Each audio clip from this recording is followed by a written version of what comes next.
Hey, folks. I hope everybody can hear me. Can you hear? So if you can hear me, somebody type a comment. With this newfangled technology, we do not get to do mic checks. So giddy up. As you can probably see, I am not John. I am Neil. I just wanted to come on here and quick and kind of introduce this whole thing to you. This is our second or third time doing this live. This is going to be our biggest group so far here. It looks like we got about 52 in here. So thank you for everybody that came in and is supporting us. I'm going to bring John on here in just a minute, and he's going to do the lessons learned from watching the 25,000 gunfights, which is a pretty cool and interactive thing. But before we get started, one of the things I wanted to tell you is John is sitting in his studio right now. He's going to stare at a screen. He can't see me. He can't see you. He can't see Steph on her computer either. But the three of us are on here. We're going to watch and monitor comments and try to get this stuff to make it as interactive as possible. So what I would ask of you is that as you hear something that resonates, type a comment, an amen here and there, a thumbs up. That's all great. You're going to see me put this stuff on here like that Garrett just asked where John is. I'm going to throw those up there. John's going to interact with that. And that gives him a chance and an opportunity to have some interaction so he's not just staring at a screen talking to nobody. So the other thing is we're going to try to find some natural breaks maybe in between the different lessons where he can answer your questions. So I'll cue those up. Or Steph may answer some of those questions in there that say, hey, this one's coming in just a little bit, so be patient, that kind of thing. We're going to do our very best to get to every question and as many of the comments as we can.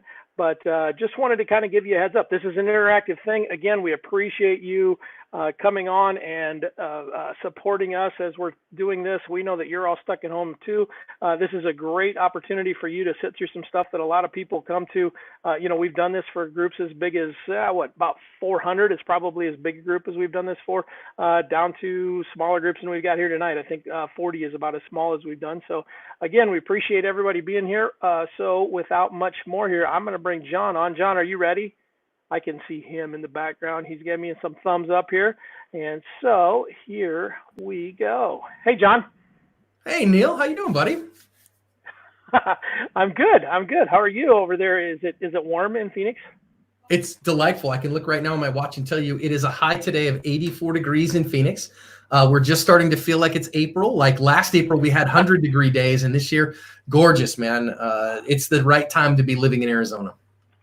So I'm in South Dakota, and half of my yard needs to be mowed, and the other half is under snow. So I've said this many times, Neil. You choose to live in South Dakota. That's not my fault, man. Now, come July, we're going to flip this around, and you're going to be out enjoying a beautiful evening, summertime, and I'm going to be going, I feel like dying.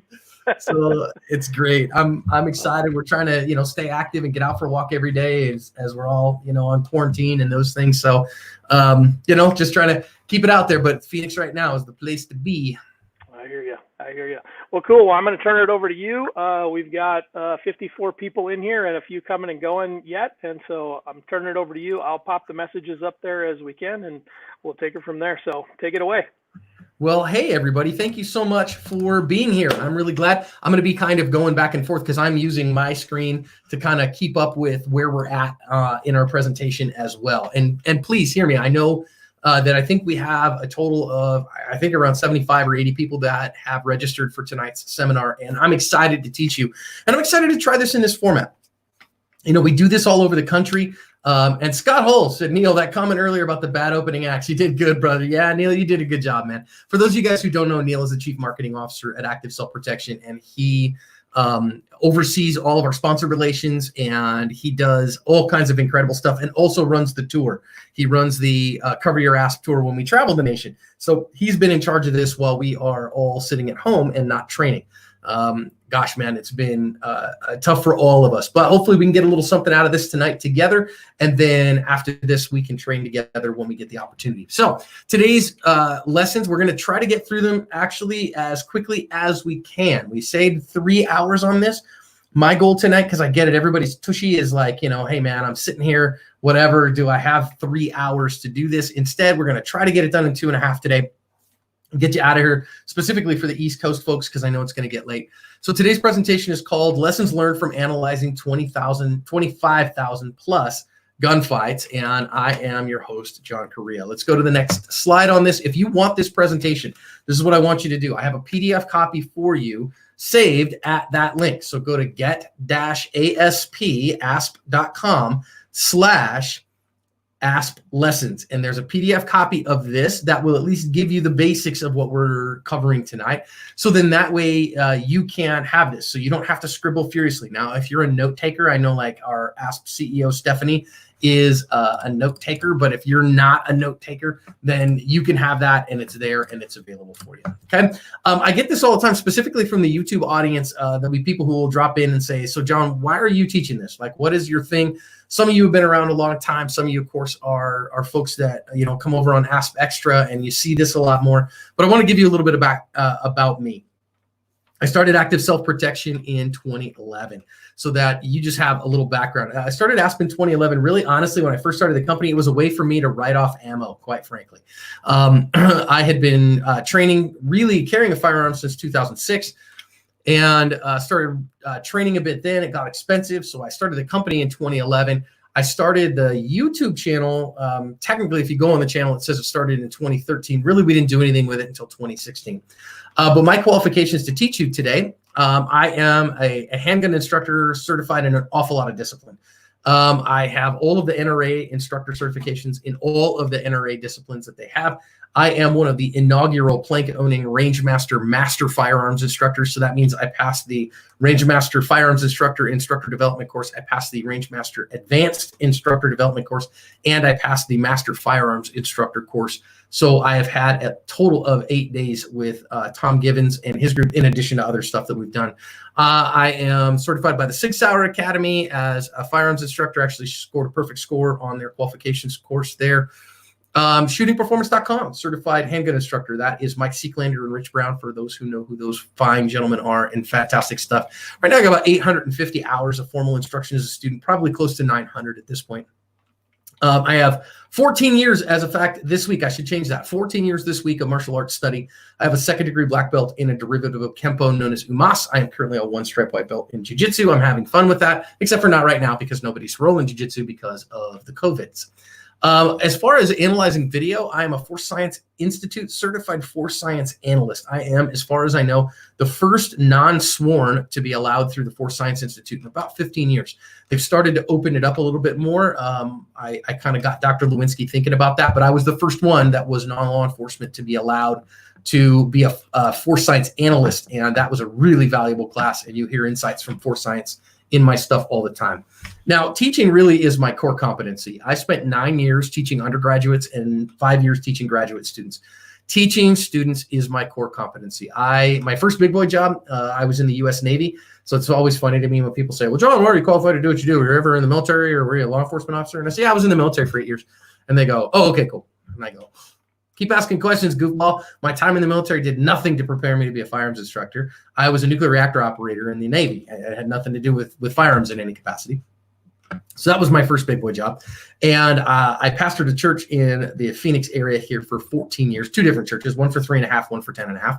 And I taught as a graduate student and an undergraduate student, taught those students for a combined 14 years total.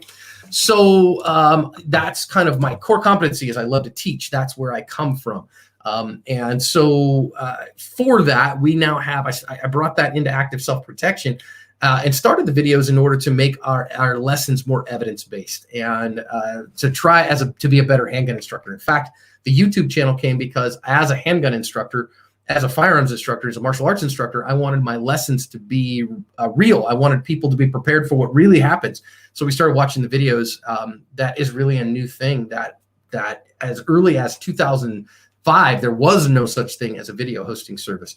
YouTube first went public in 2005. There was no public video hosting service before that. People would send videos to each other over email for a few years before that, and they were small and poor resolution and those kinds of things. So we started the YouTube channel in order to kind of correlate those, document them, keep them there. And right now there's about 1,800 videos on the main channel, between the main channel and our older ones on the Facebook page, almost 2,000 of them at this point. And to get those, we've analyzed somewhere around 24 to 26,000 defensive encounters for patterns and principles. I got asked that on a podcast I was on this week, that they said, John, how many videos have you watched? How many do you watch for every one you narrate? And the answer is about 10. Stephanie, the CEO, gets a lot of messages. I get a lot of private messages, and people from all over the world send us videos every day. And I'm constantly looking at new content and saying, are there good lessons here? And so we've analyzed around 25,000 gunfights at this point, and that gives us some insights. And after a while, patterns start to emerge. So let's talk about our training with respect to that. Now, I want to differentiate between the word training and the word practice. You're going to go to the range, you're going to practice, or you are going to go and work on a skill on your own. That's practice, not training.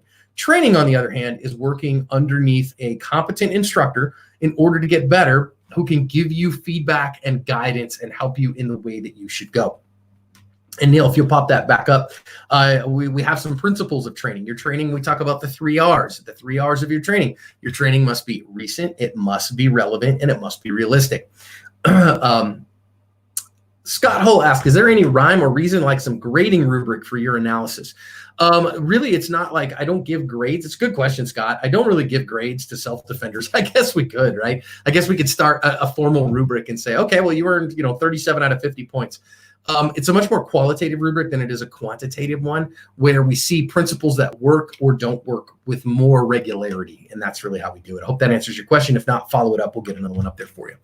So your training must be recent. And this is training. You're coming to training tonight because you are sitting and learning from somebody else how your defensive skill set needs to be. So congrats on that. And if you don't keep that up, then it gets stale in a hurry. That's one of the reasons we post a new narrative video every single day, is because we realize that our training must be recent. And I have a lot of patrol sergeants, law enforcement officers who show these pretty regularly to their guys and gals, their officers, because they realize that their training needs to be recent and yours needs to be recent. It's one of the reasons we do it every day, and I recommend you watch every day.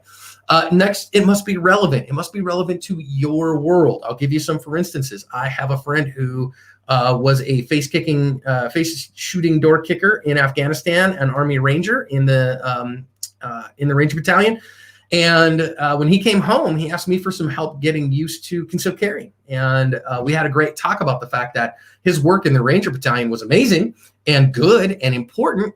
But when your mission is to close with and destroy the enemy, and you have, a squad worth of buddies who are with you, who are all armed to the teeth with long guns, and you have air support and other units in the area, it's a very different mission than me as a solo operator concealed carrier who has to deal with all of that and just be on my own. So your training really needs to be relevant to your world. Now, I do think you can step outside of your lane a little bit and have some fun. I will occasionally go to a class where I am doing shoot house, like CQB stuff with teams. And it's kind of tactical fantasy band camp. You can learn some things there as long as you recontextualize, but it's hard. So make sure that your training is relevant. And it also has to be realistic. So I think a lot of times I see some folks, they get into training where they have to fight off a gang of ninja. And I've never seen a gang of ninja attack somebody in real life. So not that that also can't be fun, but I would prefer my training to reflect what are the skill sets I will actually need so that I train to those skill sets rather than to some others. I'll give you, for instance, I'll tip my hand a little bit.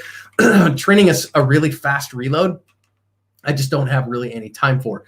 And the reason for that is it is not relevant to my world, because realistically, you will have no time to reload a gun in a real gunfight for a CCW holder. Whatever's in the gun is all the chance you get. We'll talk about it later. So your training must be the 3 R's: recent, relevant, realistic. Make sure that yours is. We're going to try to help you get that today in our presentation. Now let's talk about how we use videos and the pedagogy of videos. Now, pedagogy is a big word. You're like, what does that word mean? It means the art of teaching, the ability to teach and to use. A video can teach us some things, but it has some limits. And so I want to make sure that we understand those. They give us, first of all, a third-person view. And what we mean by that, with badge cams, on the other hand, it's first person, but a surveillance footage is a third-person view. So the first-person view is the good person who is being attacked. And in the case of badge cams and body-worn cameras that officers wear, that's what we get. We get a first-person view. The second point of view is the bad guy. He is the guy who is attacking us. And then the third point of view is a person who is not involved, who is a disinterested observer. And that is what a surveillance video is. Almost always posted high, almost always posted in the corner of a room, so that it gives us this kind of high-ended third-person view. It is also experience-based learning. Here's the interesting thing. We are not setting these scenarios up. These are real bad guys doing real bad guy things to real good people. And these real good people are really living out what happened at the risk of their life.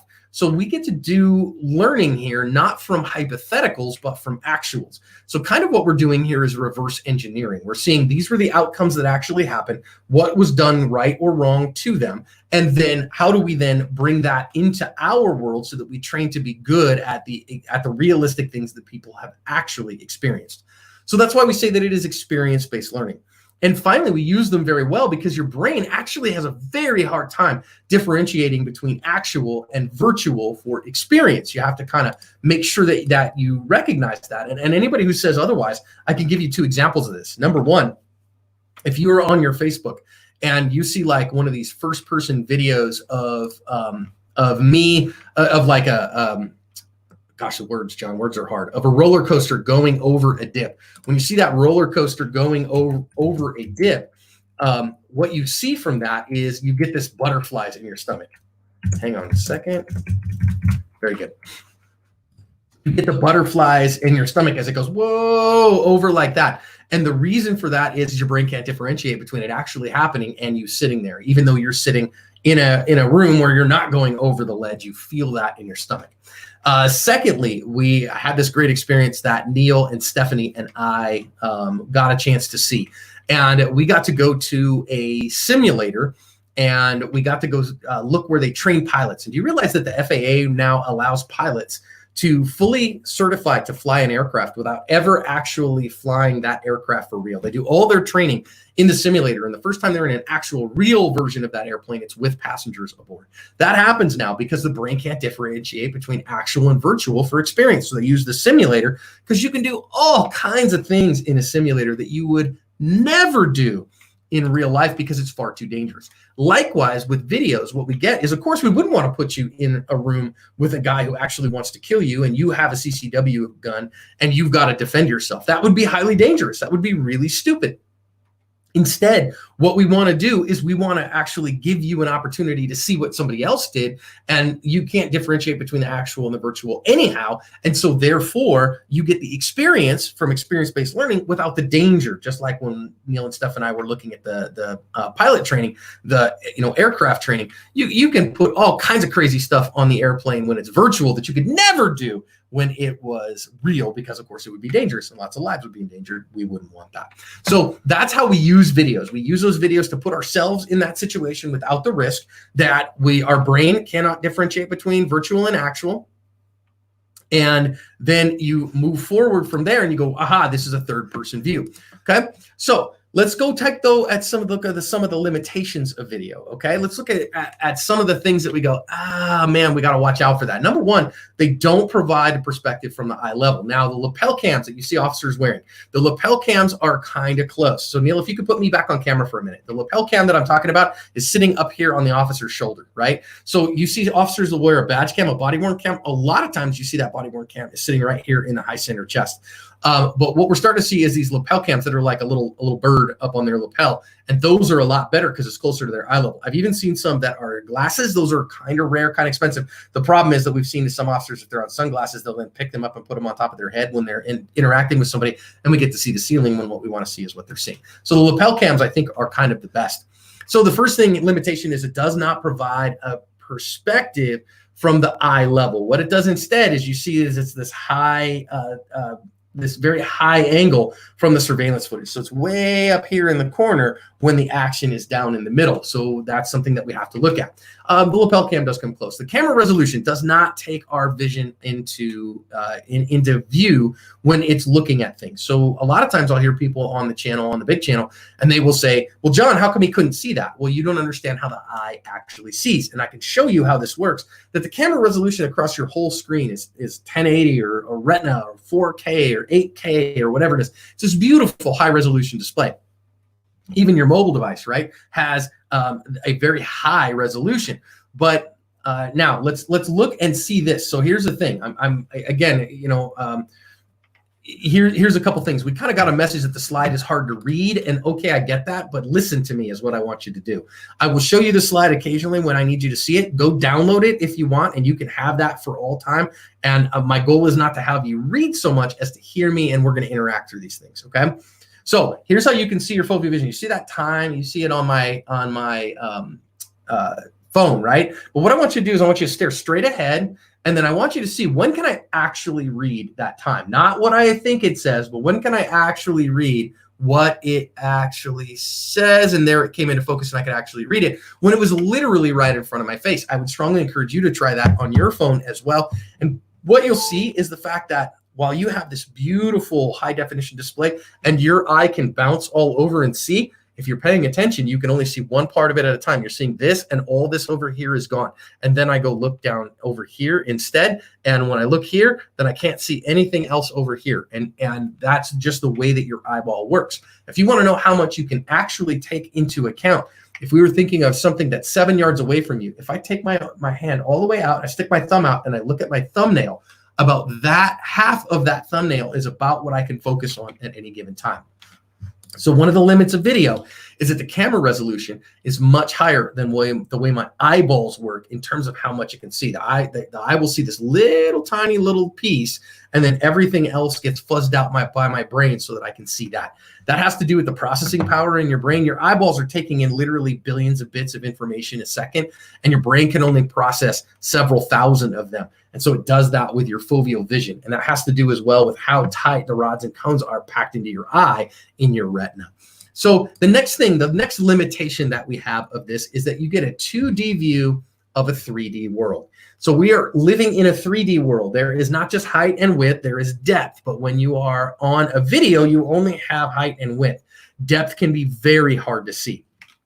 And so what I want you to think about and pay attention to here is the fact that you will hear me on videos sometimes talk about depth issues. You'll hear me say, it's hard to see exactly where he's pointed here, or it's hard to see if they are back and forth. Because for instance, I can sit like this and say, okay, my fingers right now are even, but here, even on video, it's hard for you to tell. Now you saw me do that. So you go, okay, not so much. But if I did this and I picked these up and I said, are these hands at even spot? You'd go, probably, and then you realize they actually go past each other because there's some depth between them. So it's a 2D view of a 3D world. Finally, one of our limitations, particularly on badge cams, but also on the video cameras that are surveillance videos as well, is you get a fisheye lens. So in order to get the camera to see more, they put a fisheye lens on it so that you can see a broader perspective and give you more camera coverage over a particular area with each camera. Well, that's good for getting more coverage, but it skews the perspective a little bit, and we have to be aware of that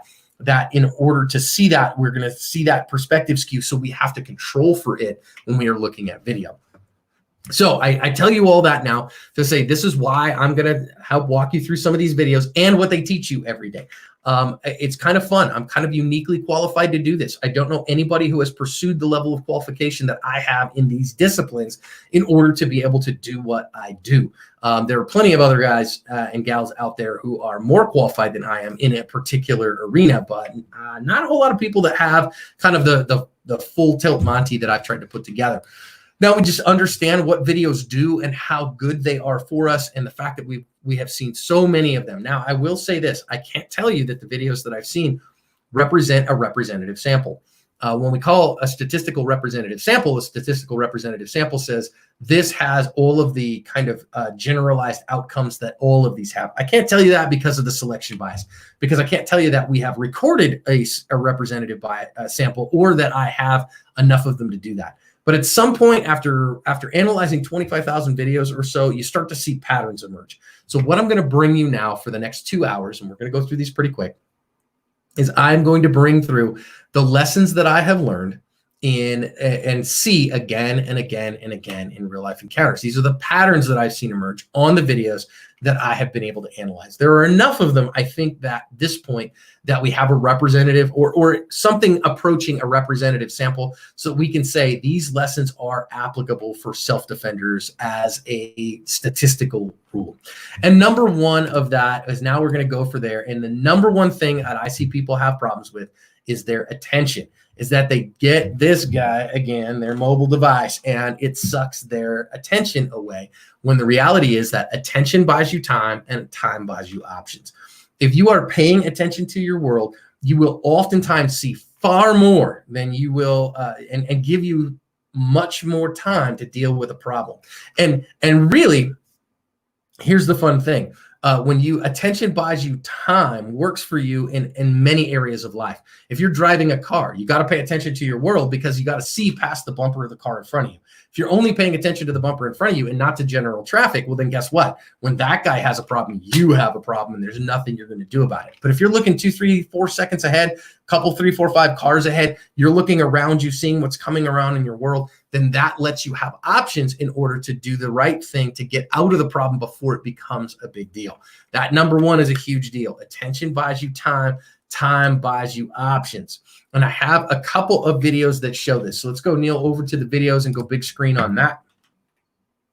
Okay, so here's our first one today. The first thing that I want you to see today comes out of Santa Bernardino, California. And what you can see in the bottom left corner here is you see this guy who is, you can tell already what his problem is. He is on his mobile. And so he's walking into a store, and what's going to happen is you're going to actually see that the white car that's parked on the sidewalk is actually the getaway vehicle. And you're going to see him as he's walking up to the store by the parking lot.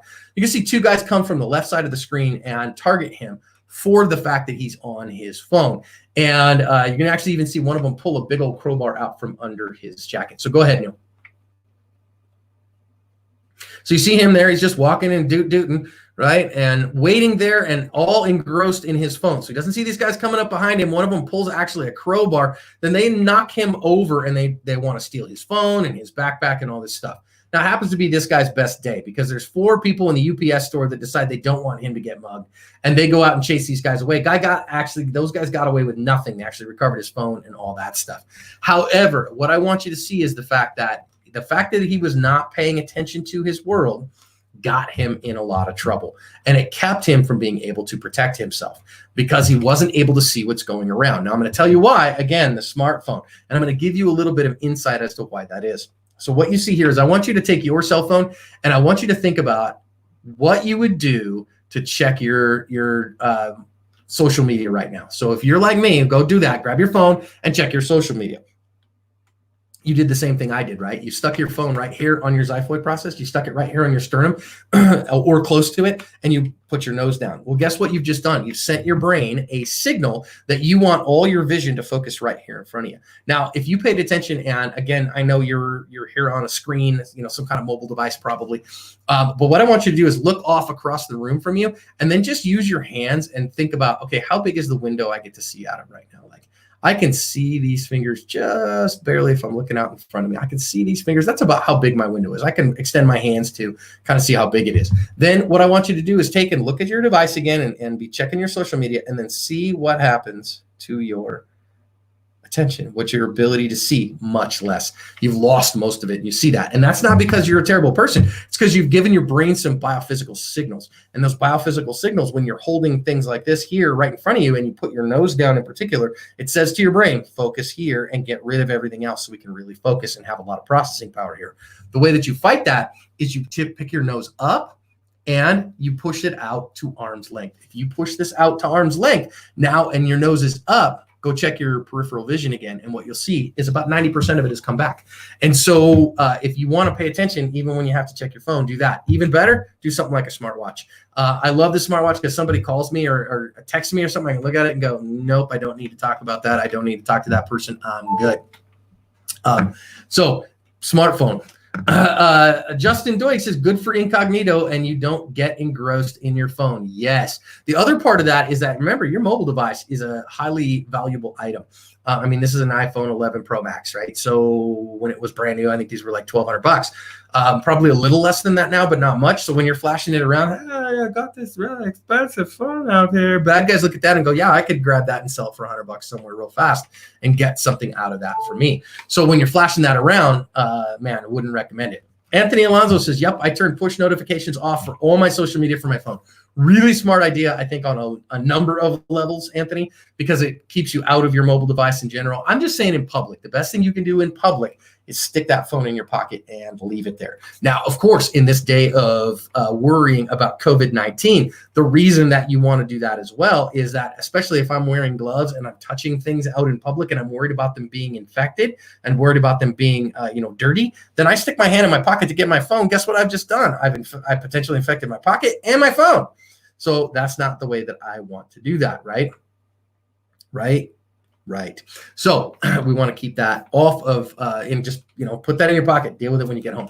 Andy Plater said, Chuck Haggard also has some good peripheral vision tricks on the channel. Yes, Chuck's stuff on the channel is really fantastic. And that's on the Active Cell Protection Extra channel here that you guys are watching. And I can't tell you enough how much I appreciate that. One more I've got about attention buying you time and time buying you option. We have one more video. This one's out of London. And what you're going to see, what I want you to see before we go is on the left at the corner where the crosswalk turns. You see that little white, there's it looks like a left or right facing arrow to us, but it's like a parking spot of a car. Right at the corner of that, there is a guy in a suit who is walking from our left to our right. Now, he is going to be walking across the street. And if you look a little further to the right, there is a bicyclist that is coming on an intercept course, and he ain't paying attention to him. And watch what happens because they're not paying attention to each other. Watch what goes down. So look at how close they get because they weren't paying attention and they almost hit each other. Now, the guy in the suit yips at the guy on the bike, and the guy on the bike is not really excited about that because it's an offense to his ego. And so he's just going to headbutt that guy and actually broke his orbital and put him in the hospital for a couple of days. Last I heard, London Metro PD was actually still looking for that guy. I don't know that they found him.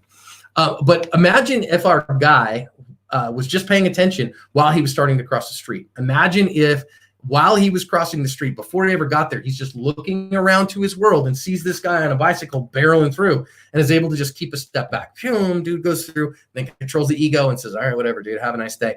And doesn't have the near miss. Then he doesn't end up getting head. Likewise, if our dummy on a bicycle is paying attention, he sees what's going on. He knows, man, I'm really moving here, so I got to watch what's going on in my world. He sees that guy coming, veers a little bit around him so he doesn't have that near miss. Attention buys you time in every area of life.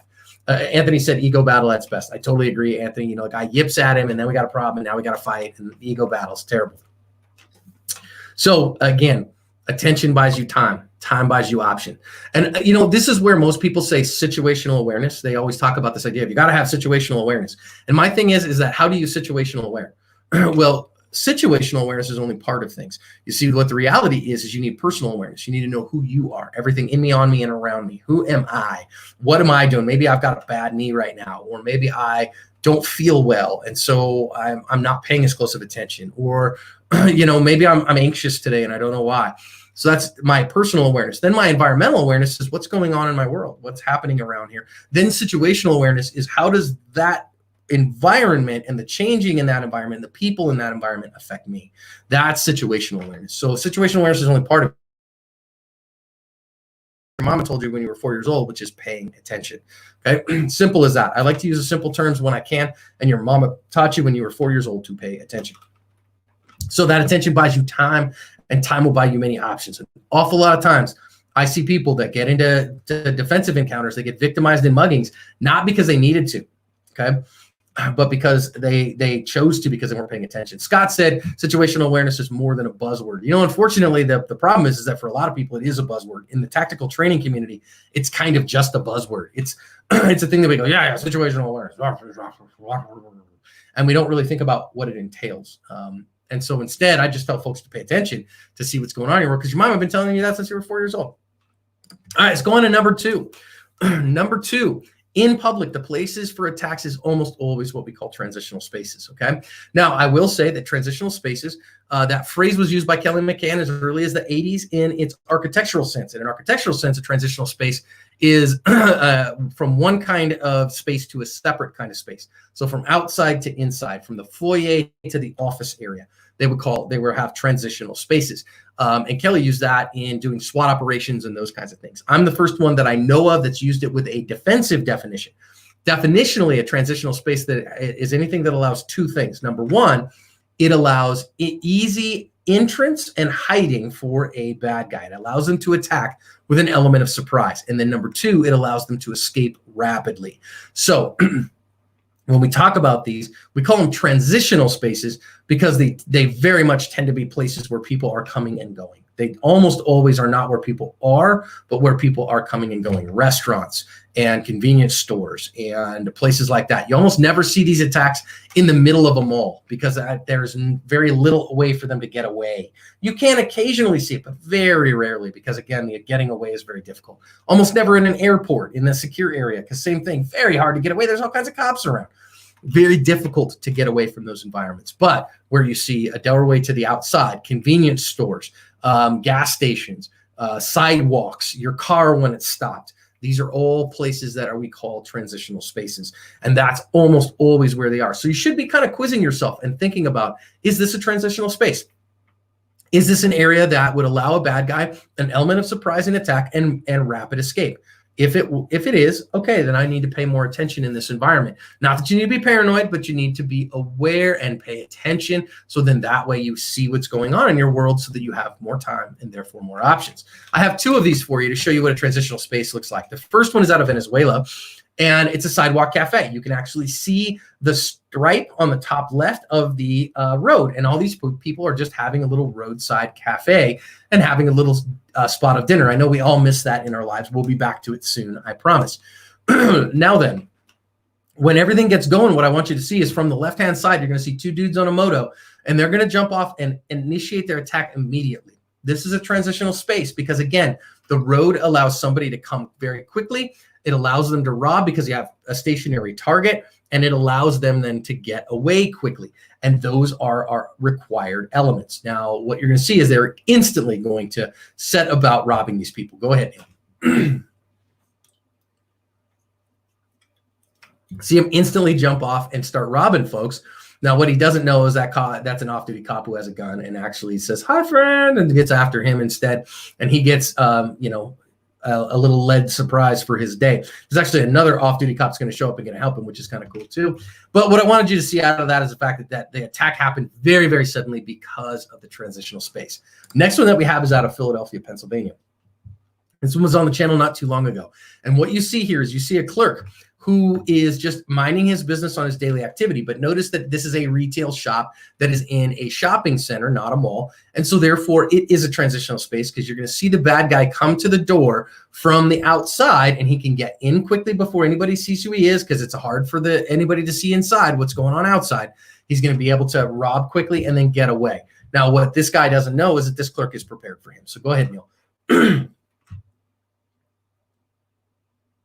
So you see him looking and see the guy. Now watch the guy come in and watch our clerk is going to cheat. He's going to see this guy come in and cheat towards his gun. And when the guy comes in, he's got a gun in his hand and announces a robbery. And when he moves away, our clerk takes his turn and gets after him with his G19. Bang, bang, bang, bang, bang, bang, bang. The DA actually let him get away with that. Seemed like a lot in my mind, but you know what? I get it. It's the worst day of your life. Actually shot the gun empty and then grabbed his phone and ran off. What I really want you to see out of this one is the fact that that transitional space allowed the bad guy to attack with an element of surprise, and then allowed him, if he would have accomplished his end, which is stealing from the guy, would have allowed him to get away quickly. So 3 elements: attack with an element of surprise. Terry Johnson says transitional spaces, places are opportunities for the bad guys. Absolutely, Terry. And I couldn't agree more. Hey, I'm glad you're here today, my friend. Thank you so much for coming. I'm really glad you're here. Terry Johnson from Firearms Legal Protection. Michael Phillips said, John, you're working too hard. Situational awareness incorporates all you said. That's how we teach it in the military. But it really doesn't incorporate all that. Not in most people's world. It is far more than that, and it's more of a buzzword than anything else. And situational awareness doesn't make it all. And especially in the civilian sector, it's a buzzword and a technical term that we just don't need, in my opinion. Paying attention does it. Just pay attention. Bashful Guy said, are there ways to be aware and prepare for the difference between an active shooter in a non-transitional space and a typical transitional space encounter? Are there ways to be prepared? Yes, you need a much higher level of handgun skills to deal with an active killer, because most people that are using resource predation really want to threaten you with a gun, get your stuff, and get the heck out of there. Kidnapping is a different thing. That's obviously they're going to take your person. Active killers usually what happens here is an active killer you will hear before you'll see, because unless you're the first victim, you're going to hear them killing people a ways off. So usually what that means is your handgun skills, because you're not going to probably be open carrying a rifle, have to be much higher, because you're going to engage that guy not at 3 to 7 yards for the first shot, but at 30, 40 yards perhaps for the first shot. And for most people, that is way beyond their abilities. St. Jimmy for the win, said as that the Terry Johnson. I believe it's the Terry Johnson. I think it is. So as far as I know, that is the Terry Johnson Esquire who is here with us. So transitional spaces, that is a thing. Make sure that you're paying attention. 3 elements of a transitional space. Easy access for bad guys to launch an attack with an element of surprise. Number 2, stationary valuables, something or someone that they want that is in a place that they can target it. You're never going to see guys on moving trains and stuff like that. That day is over. And number 3, an easy exit for the bad guys. Those are our big things. All right, let's go on to number 3. Number 3, carry your stinking gun. I can't tell you enough. Carry your stinking gun. If you are except for in about 4 states. So in about 46 states, you really can't carry a gun in the state of Hawaii, New Jersey, New York, New Jersey. Really, those are about it. Pretty much everywhere else in this fine nation, you can carry a firearm on your person if you get a concealed carry permit. In, I think, 15 of those states now, maybe even more than that at this point, you don't even need a stinking government permission slip. I live in Arizona. We started the path towards constitutional carry in a modern sense for the rest of the nation.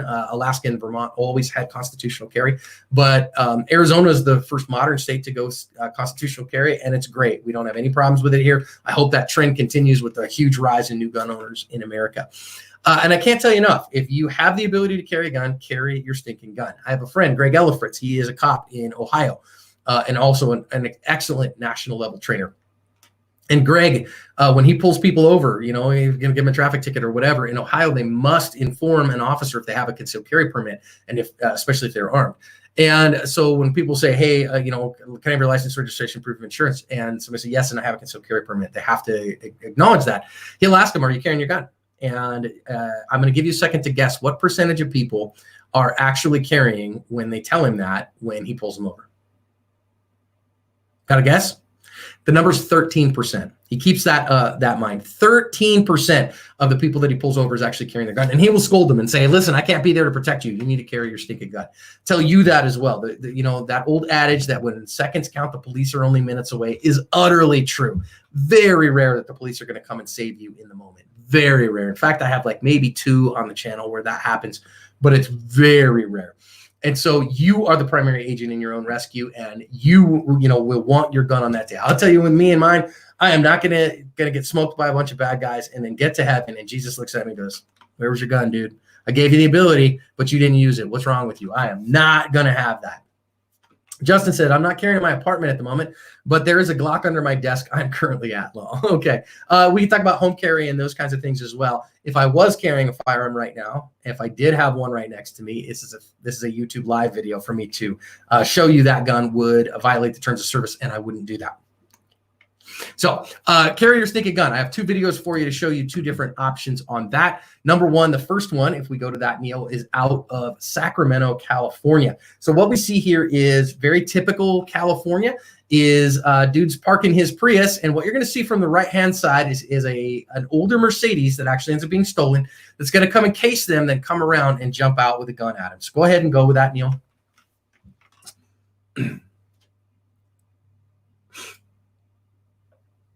So you see him go by, they see a target, they're going to come and flip around and come back to him. Now, he's going to get out of his car with his valuables. He's got a backpack in there. He also happens to have his 7-year-old son in there, and that's a pretty big deal. So his backpack has his laptop, and he's got his wallet and his phone and all that stuff. But far more important is his 7-year-old.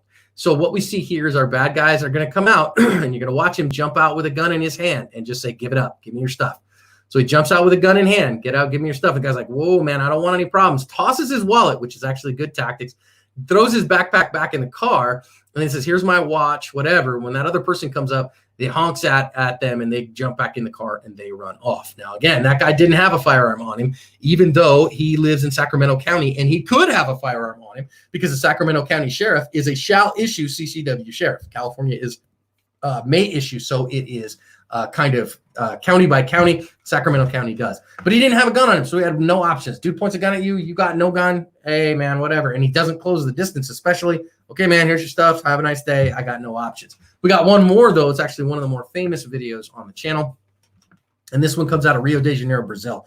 And what you see here is, if you read the date in the top right corner, it's actually the 12th of May. And what has happened is all these parents are dropping their kids off at school, but they're there because they're going to have a Mother's Day thing for mom. Oh, that's very nice. And what you're going to see is you're going to see a lady come up pretty quick and start telling people that a guy's walking down the street, pointing a gun at people and robbing them.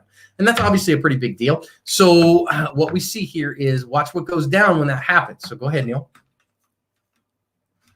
Yeah, St. Jimmy for the win says Mama Bear. Yep, this is the Mama Bear video. One of the most famous videos on the channel, actually. So what we're going to see here is watch from the bottom. You're going to see a lady walk up and start telling people, hey, man, there's a guy coming and mugging people. We need to get out of here because bad stuff is coming. Sure enough, you're going to see from the far left, dude come around and start pointing a gun at people and robbing them. But what happens here is you look is that lady with the blonde hair there is an off-duty officer, has a gun in her purse, plugs that first one into the center of his chest and cracks his sternum with it. That's actually, I do happen to know it's a Taurus that she's carrying in .40 caliber. That's what they issue their cops there. And she shot at him 3 times, hit him 3 times. He took the asphalt temperature challenge right there. Now, just because she had a gun on her does not mean that she had to use it, but she had the option to use it. You see, if you don't have your firearm on you, you don't have the option to use it. And even she could have, if she chose to in that moment, just said, nope, I'm just going to sit here and let things happen. I'm not going to get invested and involved. And that could have been a choice she would have made.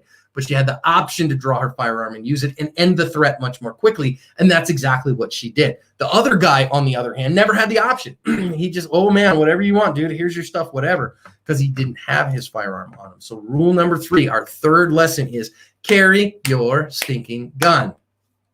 Carry your gun. Can't tell you all the time. I did this one not too long ago. I did this presentation at a national armed women's organization event for their leaders. And it was a large event. We had hundreds of women there who were chapter leaders. And I got messages after this presentation from several of the leaders who said, John, I didn't carry my gun all the time before, but now I'm going to after watching that video, your presentation, because I think it's important. And it just boggled my mind. Okay, you're leading a firearms organization and you're not carrying your gun every day. I can't tell you all, carry your stinking gun. Now, the funny part to me is people say, yeah, I mean, if I'm going to go to somewhere that's dangerous, I'll carry my gun. Why would you go there if you know it's going to be dangerous enough to need your gun? I use my firearm. I carry my firearm like I wear my seatbelt always. If I am certainly out of the house, I am armed if at all possible.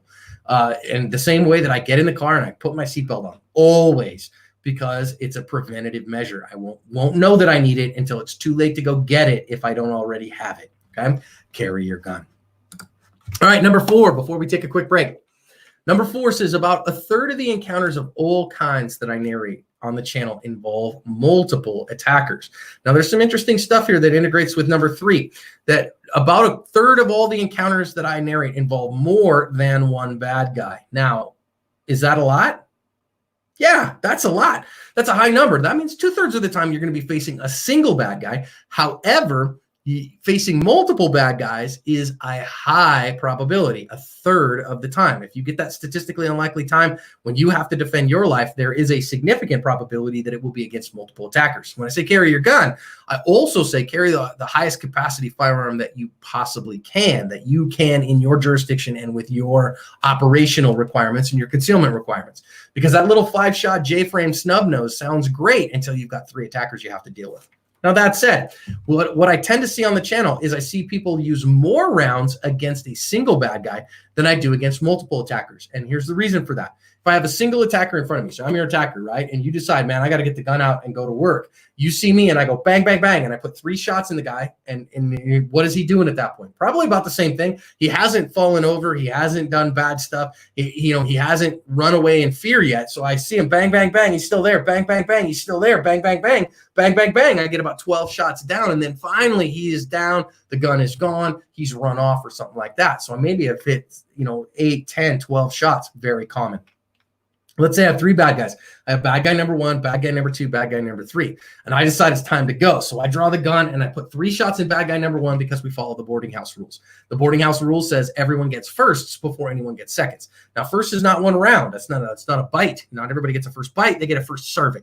Serving a bad guy, I consider to be 3 rounds. Okay. So I go, oh, okay, here's this guy. Bang, bang, bang. I put 3 shots in that guy. I come to this guy. I'm only a couple of seconds in, and that guy's going, oh, no, what's happening? Because I surprised him. So he's standing there. So I give him 3. Bang, bang, bang. Now, by the time I get to guy number 3, he's seen 2 of his buddies get shot, and he's starting to think this is a bad idea, and he left the stove on at home. So when I swing that way to get the gun, they've scampered off, and he started to run away. So now I swing the gun back over to bad guy number 1, who is either fallen over and assumed room temperature, or he's run off. So now I come back to bad guy number 2. He has either fallen over or run off. And so against 3 bad guys, I've used 6 shots, whereas against 1 bad guy, I might use 8, 10, or 12. Is typical. But that again, that bad guy number, this is why I'm not a big fan of a J-frame revolver, because that little J-frame is 5 shots, and that doesn't allow me to miss either. Brandon Fisher says, I always teach that where there's 1, there's probably 2. If there's 2, there's probably 3. Amen. That's exactly what I teach, bro. Is that I always look for the +1. In fact, on today's narrated video, which was a dad protecting his family, he did a very good job of that. Had a single attacker, plugged that guy because he had to, and then started looking, where's his buddies? Where's his buddies? Once he didn't find his buddies, came back to guy number 1, and guy number 1 then started turning back towards him with a gun, and he shot him again. That was a really good job on his part.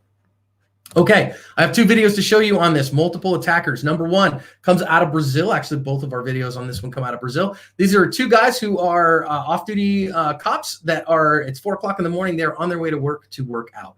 Go ahead and hit it as a go, Neil. And so what you're going to see is a carjacking happen here. It's going to kind of pinch in and try to pinch these guys. When the cop sees it, he's going to draw his concealed carry gun, go to work on these guys, bangity, bangity, bang. You see the first guy drop dead right there. Bunch of dudes on, after as well. Now it's a clown car. They're trying to get the heck out of there. Now our good guy's not shooting because his gun is run dry. Did you notice the fact that he had 11 in the gun and it went empty in a hurry? And this is the world's longest reload, about a 17-second reload to get his gun back in the fight. 17 seconds. And when he finally gets it, they are off and done, except for the ones who was falling off. His buddy went to go catch the other guys, and they were able to do so. We have one other with multiple attackers here. This one also out of Brazil. Go ahead and hit play, Neil. You're going to see 2 attackers in just a second come on by, and you're going to see both of them come in. Then you're going to see one of them come back out before the perspective shifts. So you're going to see them both walk in to try to rob the joint. One of them is going to pop out here. And you're like, oh, man, he's having a bad day. Yeah, he is having a bad day. We're going to see the perspective shift here. To the left is our good guy. When they come in from the right and flash a gun, our good guy's going to go to work on him. Bang, bang, bang, bang. Puts a bunch in that guy. Bang, bang, bang, bang. Puts a bunch in the other guy. Now, he only shot the first guy, I think, twice. And because of that, that guy actually shot him twice, once in the leg and once in the groin. Our good guy's actually runs his gun empty here. Click. But at least the bad guy's dropped his gun. Now, he thought it was a malfunction. It's not. It's an empty gun. So he's actually going to go and pick up the other guy's gun, and he doesn't have to shoot anymore. Both guys are out of the fight, but you can see how badly he's hurt. We'll talk about that in a little bit. He's badly hurt. I actually met his partner at SHOT Show this year and got a chance to talk to him, and he lost his left leg in that gunfight, and he wasn't able to be a police officer anymore. We hooked him up with the folks at CBC, and I think they got him a job in some gainful employment, which was very helpful, and very grateful for that. So multiple attackers, guys, they happen, and you better be prepared for them. Josh Hosenik. Hey, Josh, man, I'm really glad you're here. Interesting note on the first vid, he takes cover putting his buddy directly in the line of fire. Thinking about where useful cover is ahead of time is handy. Yeah, he definitely hid behind his buddy, which is not a very nice thing to do. Awful lot of lessons. Now, here's the funny part. When we're looking at these videos, there's always 10, 12, 15 lessons in every one. When you watch the daily narrated videos, you'll see I stop. Here's a lesson. Stop. Here's a lesson. Stop. Here's a lesson. You know, when we're doing them here, I try to focus on one thing. So then that way I don't have to stop it 100 times because it's really hard to do. But you're right, Josh. It totally is that way. And for those of you who don't know, Josh is a friend of mine and a training junkie as well. All right. So number 4, about a third of the encounters of all kinds that I narrate involve multiple attackers. Okay. We've been going for 52 minutes. So here's what I want you to do. We're going to take a 8-minute break. I want you to get up and stretch. I want you to kind of, get away from your computer for just a minute. We're going to come back. My time right now is 5:52. So we're going to come back right at the top of the hour. And I want you to take a break, get something to drink or something like that. Stretch your legs, get out, get some circulation in your lower body. And I'll see you in 8 minutes.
Hey, everybody, we're back. I'm going to bring Neil back on for a minute. Neil, can you come on with me? Do you have the ability to do that right now? Let's go find some comments. Oh, you're not, no audio for you, buddy boy. Hey. Does that help when I unmute myself? Yeah, when you unmute yourself, you're right there. You said we had a couple of comments on the break. I'm sorry. I hope you got up and stretched and all that stuff. Let's go through some comments and then we'll get back to the lessons. So I'm having a hard time finding them because we got a whole bunch, but there was a comment early on here that I wanted to give you a second to talk about, John. It was a question about two people on a motorcycle in some parts of the world and what that indicates. And there were a couple of people in the comments that tried to answer that, but I wanted to give you the chance to address that quick. So 2 guys on a motorcycle in Central, South America, or the Caribbean means you are about to be robbed. That is exactly what that means. Central and South America, you see 2 dudes on a motorcycle, that is a high indicator that you are about to get robbed. Simple as that. Now, in other parts of the world, if you are in Asia in particular and in Africa, 2 dudes on a motorcycle is like every day. You're going to see 1,000 of those, and it's just a cultural difference between the two. I don't know Europe very well. I don't think you're going to see 2 guys on a motorcycle very often in Europe. I know you almost never see it in the United States. In fact, it's a cultural taboo in the U.S. And so bikers in the U.S. just don't do that. So it just depends on where you are. I will tell you that. Have I ridden 2 deep on a moto in Africa? Yes, I have. And no problem. Have I ridden 2 deep on a moto in Asia? Yes, I have. It's not a problem. Would I do it in South America? No. In fact, I would not. Okay. Here is one more. While I'm getting the slide. Daniel, in today's video from Brazil, the guy was talking on the cell phone. You mentioned earbuds when on the phone. What's your opinion on the trade-off of headphones in public? I love these AirPods Pro that I'm wearing right now because they have transparency. So I can set them to have noise canceling when I do that on airplanes a lot, where it will just drown out all the noise around. But when I'm in public, I actually do the opposite. I might wear one, but I have it on transparency so I can still hear what's going on. And that way, if I have to take a phone call or something like that, I don't have to stick my phone up to my face like this. I can just leave it in my pocket, talk on the phone, still have all of my ability to see and hear, just like I'm kind of talking with somebody. Okay. Mike N asked, how many multiple attackers do you see in law enforcement versus CCW? About the same, about a third of the time. This is, what we have. And law enforcement does tend to kind of isolate suspects. And so in law enforcement encounters, they tend to have a single guy until they get to the SWAT level, and then all bets are off. You could have a whole house full in SWAT cop stuff.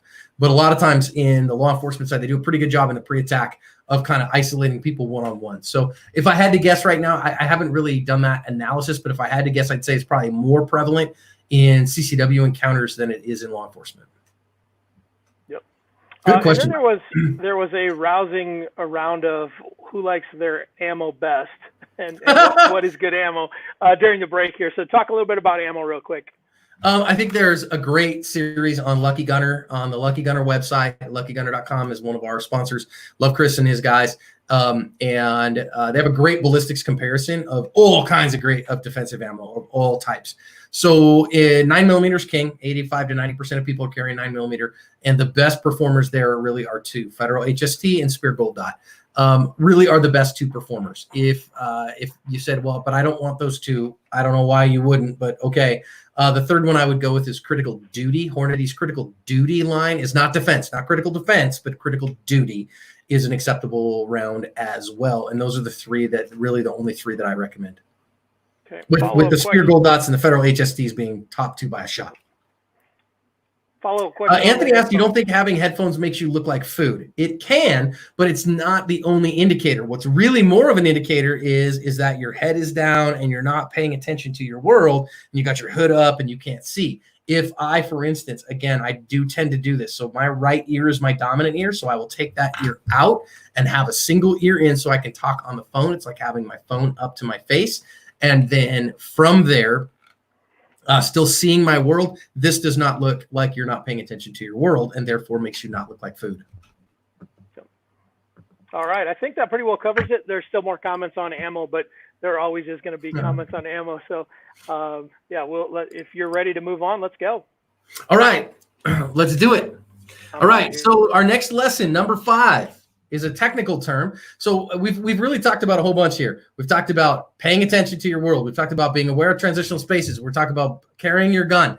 We talk about multiple attackers being a thing. And then number 5, the absolute most important skill you need to win a gunfight is you need to have the ability to get the gun out fast and put a shot on target quickly. He who puts the first shots into the meaty bit of the other guy wins. Marksmanship is the master. It's not about draw to first shot. It's about the draw to first hit. And hit in an anatomically significant area. That generally means an 8-inch circle here, high center chest. You want to hit the thoracic cavity, the heart, the major blood vessels, the lungs. That's really what you want to hit. That is what gets guys doing what we call the FIBS factor, which stands for fudge, I've been shot. Now, you could use a more colorful F word if you want, but fudge, I've been shot kind of covers it. So you get that really 8-inch circle. And if you want to go anatomical, it's collarbone to diaphragm inside the nipples. And that's about an 8-inch circle is what that is. And that's really where you want to hit. Now, of course, that's going to look different from the side, right? So you got to go through this big bone here to, your upper arm to get through into these significant areas from the side. But that's really where you want to go. He who puts the first shots in the meaty bit of the other guy almost always wins. So getting that gun out quickly and getting a hit quickly is the most important skill to winning a gunfight. And that's why we work in our evidence-based pistol skills class. We put a lot of time into a draw to first shot that is fast and accurate both. People say, what's more important, John, accuracy and speed? They go back to the movie Tombstone and Val Kilmer playing Wyatt Earp saying, fast is fine, but accuracy is final. People attribute that to actually Wyatt Earp. It's not. It's a line from a movie. It's a true line. I'm not wrong. A fast miss doesn't help you win a gunfight. But again, the FIBS factor is when I fudge, I've been shot, I hit somebody. Oh, then I'll probably get ahead. Related to it is FIBSA, fudge, I'm being shot at. And when people hear gunshots go off, they tend to get a little squirrely and start reacting all kinds of crazy weird. But the first person to put a hit in almost always wins. Not 100%, but darn near. We have a couple of videos showing that here. And our first one comes out of Brazil. Now, what you're going to see here is you see this guy who's just gotten out of the car on the far right under the,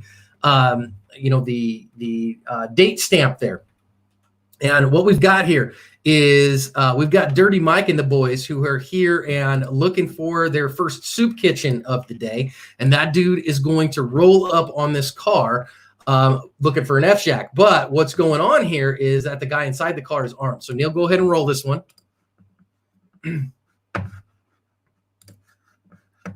what we're going to see is he's going to now threaten with the gun. Now watch what happens when he opens the door. Good guy's got a gun. Bang. Do you see that FIBS factor happen? First one to put a shot on the other guy wins. Now our bad guy's going to run off, start trying to run down the street and fall down on the sidewalk right there. Now our good guy doesn't want his car to be used as a soup kitchen, so he gets that guy to go the heck away. So that's the nanny of his little one who is going to go get the baby out of the car and be gone. So you see that FIBS factor there. Whoever was first was almost always the winner in that instance. We have another one that shows something very similar. This one very quick. You're going to see how incredibly fast this goes down. This is an attempted carjacking. So what you're going to see here, go ahead and go, Neil. You're going to see a lady come and park her car, and dude's going to come up and stick a gun in her face. And then, she's going to be like, hey, man, I don't want any problems. And she's going to give him the car. Now, she's going to go off and go get her husband who's in the house. You can actually notice she got the magazine out of his car. Husband's going to come out. Watch how close this is. He's going to come out with a gun, and when the bad guy comes out with his gun, so close. Thankfully, our good guy got the first shot off very close, though, and puts that shot in the meaty bits of the other guy and ends this particular problem. So being fast and accurate with your gun is radically important. Being fast and accurate. Now, I hear this all the time.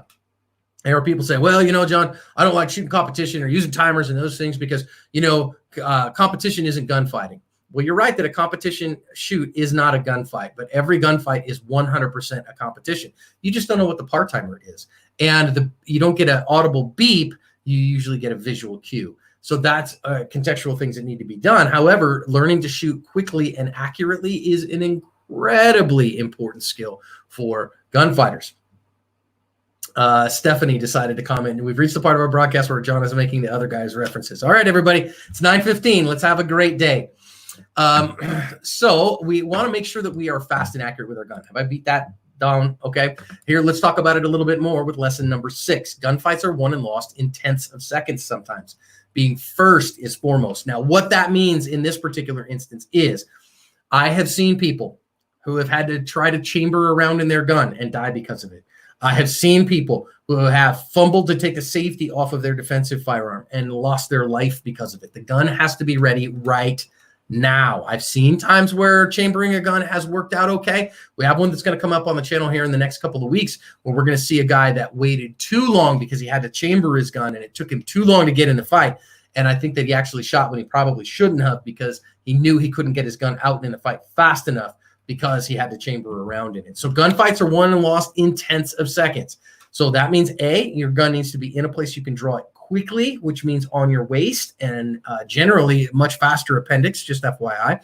Number two, it needs to be ready, which means it needs to be chambered. And I am not a fan of manual safeties on firearms. Josh Hoshanek, again, how many times do you see guys in cars get out after the gunfight rather than driving away? Human predator instincts to chase down wounded prey. I do see that pretty often. Josh, we'll talk about that predator drive of controlling that. So it's definitely something I see. So we have one video here that's a compilation of several videos to talk about how fast gunfights go. This first one you can see on the right, there's a guy here who looks like he has two heads, but what he really has is a toddler in his hands. So he doesn't have an extra hand in order to chamber a firearm. He has to draw that gun one-handed and it has to work right now. Let's watch him do it. So these guys are armed robbers and they threaten him. So he has to get his gun out right now and go to work. And he doesn't have a second hand because it's full of child. He actually won that gunfight, by the way. Next one, watch this entangled gunfight happen. This is actually a drug bust here. And notice, again, he got the gun out and one shot off, and now it's a fight for that gun. No time to chamber that gun when it comes out. Watch our good guy here. This guy's going to come in as a robber. Watch his support hand. Our good guy. He's going to draw his gun on this guy, but notice what his support hand is. He actually has to block the guy with it. He doesn't have a second hand to chamber his gun. Thankfully, he didn't need to. Actually, didn't end up needing to shoot that guy at all. Now we're going to see a miss. Oh, no, I'm sorry. First of all, we're going to see, watch this clerk here. He's a security guard. Now watch this here as it goes down. He's got to be able to get this gun out quickly, but he can't. Notice that he had the gun. He kind of futzed with it for a minute, but they decided to beat him over the head with the beer they were trying to steal, and they actually stole his gun and took his gun out of his holster because he wasn't able to get it out quickly. Now, you see that there, man. He just didn't have the oomph to get that gun out quickly in the fight. Here, see a bad guy try to chamber around, and he short strokes it, and so therefore he gets a click instead of a bang, and thank God for that. That let a good guy win. Now, these guys here are going to come over and attack this guy. He's actually a veteran of the Iraqi army, and he's carrying a gun. You can see him start going for it there. But watch what happens. These guys are going to hit him over the head with a gun in their armed robbery. Watch our good guys now. They leave him alone. He's going to get a gun up, but he has to chamber it. When he does, watch, and the magazine drops out of the gun because he hit the mag release. Now he has to start his gunfight with a real malfunction clearance, put the magazine back in the gun, chamber the gun, and then go to work on fighting these guys. Next, guy in the white shirt is an off-duty cop. Guy in the black shirt actually looks like he knows it. He's feeling for his gun, small it back. What's going to happen? You're actually going to see him shoot our good guy. Guy says, nah, man, I don't want to give up the stuff. Shoots him. Good guy draws his gun. No time to do anything to that gun other draw it and shoot it. Did a good job. That guy took the asphalt temperature challenge there. This is a Cook County Sheriff's deputy in Chicago, just outside of Chicago. Guy comes up, points a gun at his face. Hey, man, I don't want any problems. Now our officer's playing cool and looking for his opportunity to counter ambush. Notice 3 bad guys here.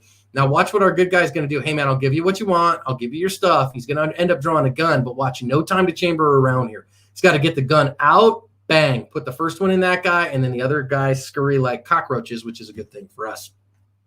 Now then, this is a cop right here. He's got a gun on him without a round in the chamber, actually with a safety on and a round in the chamber. Guy comes up to steal from him. Our cop gets his gun out, but he doesn't get his safety off. Click. Bad guy's gun is ready, bang, and ends up paying with his life. So again, just because he couldn't get his safety off in the moment. This is a store in Fresno, California. And this store owner, you can see him bleeding already. You can see the blood on the floor. And his son is to his left. And he's decided these guys are going to kill him. So he's going to draw his firearm and protect himself and his son. But the problem is that his firearm's not chambered.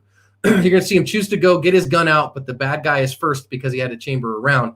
And he unfortunately spends the last moments of his life trying to chamber around in his gun while the life bleeds out of him. So this is incredibly important to me. Please understand. You have to recognize that gunfights are won and lost in tenths of seconds. So there's 2 lessons here.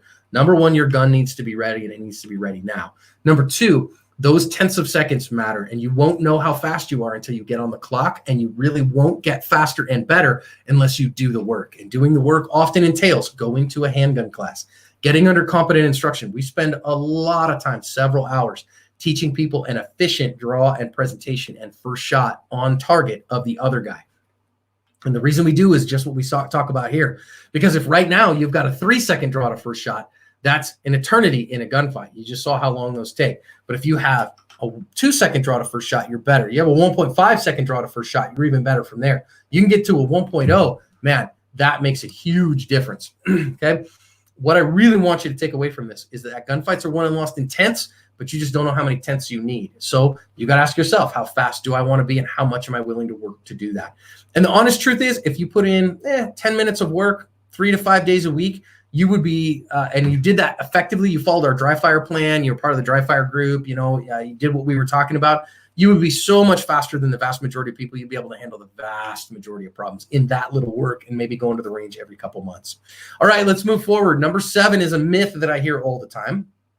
And that myth is that, the average gunfight, John, is 3 shots at 3 yards in 3 seconds. I hear that all over the internet. I heard somebody who's, mildly internet famous for all the wrong reasons say that on a video the other day. 3 shots, the average gunfight's 3 shots at 3 yards in 3 seconds. And so this is my drill, is 3 shots at 3 yards in 3 seconds.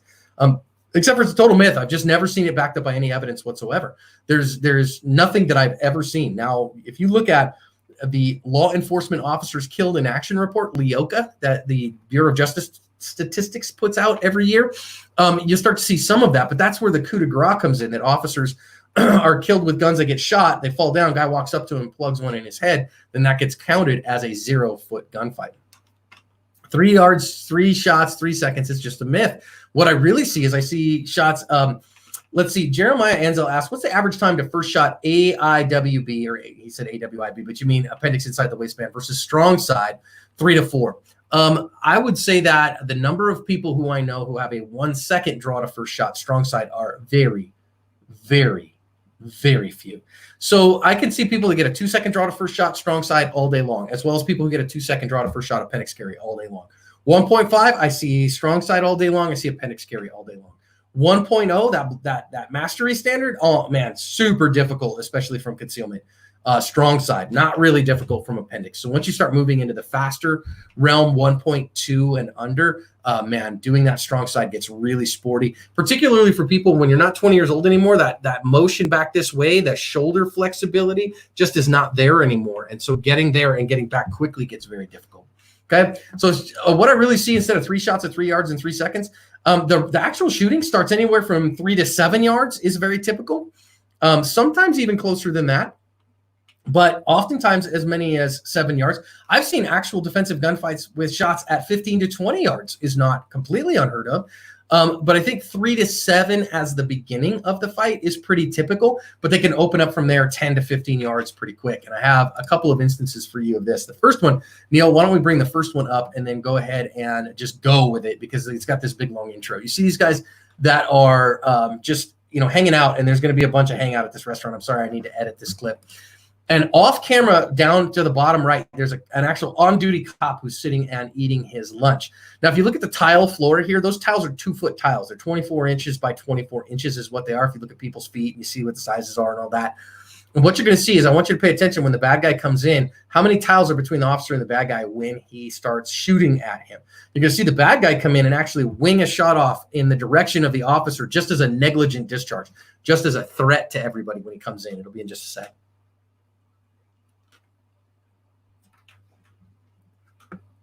Poor editing skills by the, YouTube guy. There he is. Watch him come in. Watch him. Hey, everybody, this is a robbery. Bang, and just shoots negligently there. Now he goes up to the counter. Watch the officer. Ready? Bang, bang, bang, bang, bang, bang, bang. Was that a 3-yard shot? No, he stopped at 5 yards. He started shooting him at about 7. So he starts the shooting at 7 yards and finishes the shooting at 5 yards. We have another one that we'll show you, the next one, that's actually even more interesting. This is on New Year's Eve. You can see right here, New Year's Eve 2019. It's 2018, so it's New Year's, almost New Year's 2019. And this guy's going to go in and rob a liquor store. He's not the smartest guy ever. And inside this liquor store, they have an off-duty cop that's running security, and he is 15 yards from the door. So, Neil, go ahead and roll it.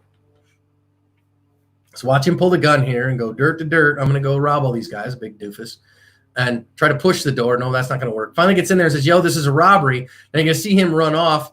Now watch all the way on the right. Over on the right, you can see him highlighted. Here's our good guy. Sees the bad stuff's about to come. has to get his gun out quickly. Bang, bang, bang, bang. Gets 4 shots on the guy. It's actually the fourth one that hits him. You see him hit the champagne and the glass and all that stuff first. So his defensive gunfight here started at 15 yards. So, I mean, that's pretty far for a defensive gunfight. You see here how far away they were. But what you want to see there is the fact that you notice you can see our bad guy all the way on the left of the screen, our good guy all the way on the right of the screen over here. A 15-yard shot between them, and with a lot of stuff in the interim too. So there's people in between. There's all kinds of stuff in here. So the average gunfight, when people say, what's the average gunfight? I don't really care what the average gunfight is, because your gunfight's probably not going to be average. But if you said, hey, wait a minute, can I handle what, kind of where are the parameters that I should be able to handle? I would say that getting your handgun skills really good in the 3 to 7 yard range is important. When we run the Ask 10 round skill check, we like to run it at 7 yards, because if you can score really well at 7 yards and I move you into 5 or move you into 3, then you'll score even better.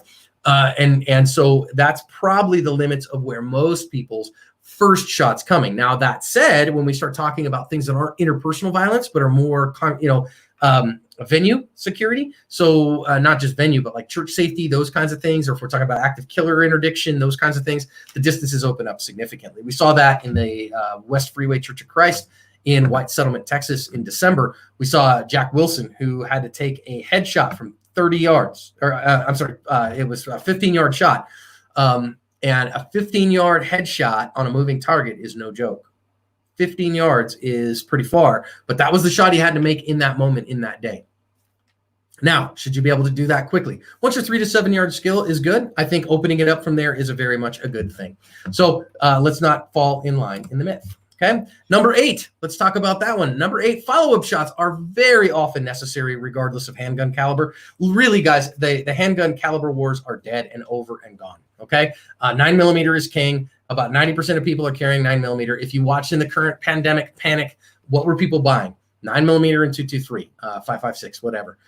Those went first because those are the guns that people bought and those are the guns that people carry. Which defensive ammo went first? Those ones are the first ones. You can still probably find 40 cal ammo on the shelf a little bit because nobody carries 40 cal anymore. At least not that's under 50 years old. And so again, regardless of handgun caliber, they all do the same thing in a terminal effect: 9mm, 40, 45, 357, 44 Magnum. They all do the same. Even 380s creeping into that realm. So follow-up shots are very often necessary regardless of handgun caliber.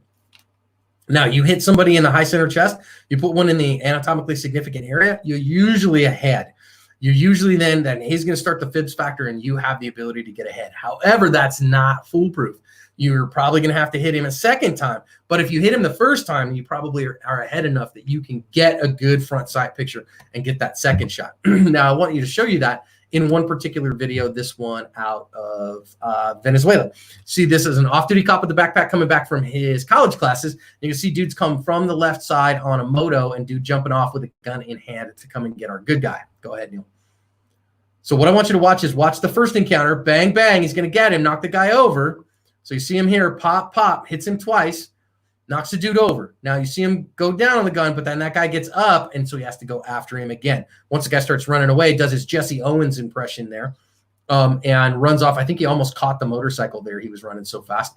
Our good guy stops. But I want you to notice that first and second shot didn't finish the fight. So he shot twice and then brought the gun down out of his eye line. And then, oh, geez, I got to get back up and get after him. So you saw him there. He went bang, bang, and then just kind of, oh, okay, I shot him. He's done. Oh, wait, he's not done. So make sure that you get after him, not until you think he's done, but until he thinks he's done. That's a big deal. So one of the other important things that we work on in evidence-based pistol skills is not just drawing and firing one, but then getting the gun out there, getting the recoil controlled accurately, adequately, well, getting the gun to snap back into position via a proper grip, because grip is the master, and then getting a second shot in that anatomically significant area. In fact, in the Ask 10 round skill check, we do them as 2 headshots. So you go bang, bang. That's Dave Spaulding's skill on demand drill.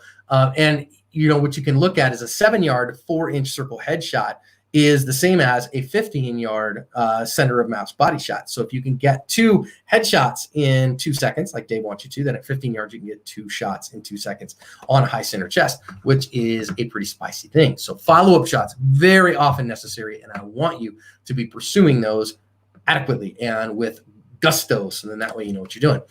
Number 9, Legal and moral use of force must be learned, internalized, and implemented. Oh, guys, please hear me.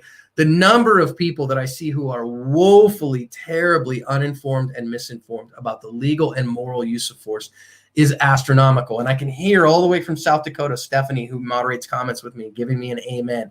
I can hear all the moderators on active self-protection going, oh, and slapping themselves in the face because, man, dude, the number of people who just don't understand moral and legal use of force is mind-blowing. You can act in legal ways. Now, that means every Friday here on the Active Self-Protection Extra channel, we have a bar admitted attorney who comes on the channel. Terry Johnson is watching today. He is one of those who we invite on the channel to talk to us about the legal use of force so you don't get yourself in trouble. I don't want you going to prison because you decided you're going to kill a guy who insulted you. That's stupid, right? So I have two lessons here that I want you to think through. The first one comes out of Israel. And what we're going to see here is the Hatfields and McCoys. So you're going to see a guy in a black car come in and park, and he has got a family feud with a guy in a white car who's going to block him in, and then get a pipe out of his car and come and attack him. Guy in the black car has a gun in the glove box, and he's going to shoot 3 times. And I want you to ask the question, is the first shot justified? Is the second shot justified? Is the third shot justified? Neil, go ahead. So you see the white car come in. That's the one side Hatfields, the other side the McCoys. And now watch him get a pipe out and start banging away at him. Now our dude here is going to get back in the car, grab a gun out of his glove box. Now here come the shots. Bang, bang, bang. Neil, go with scrub back a little bit. Let's watch them again. You don't have to go all the way back to the beginning.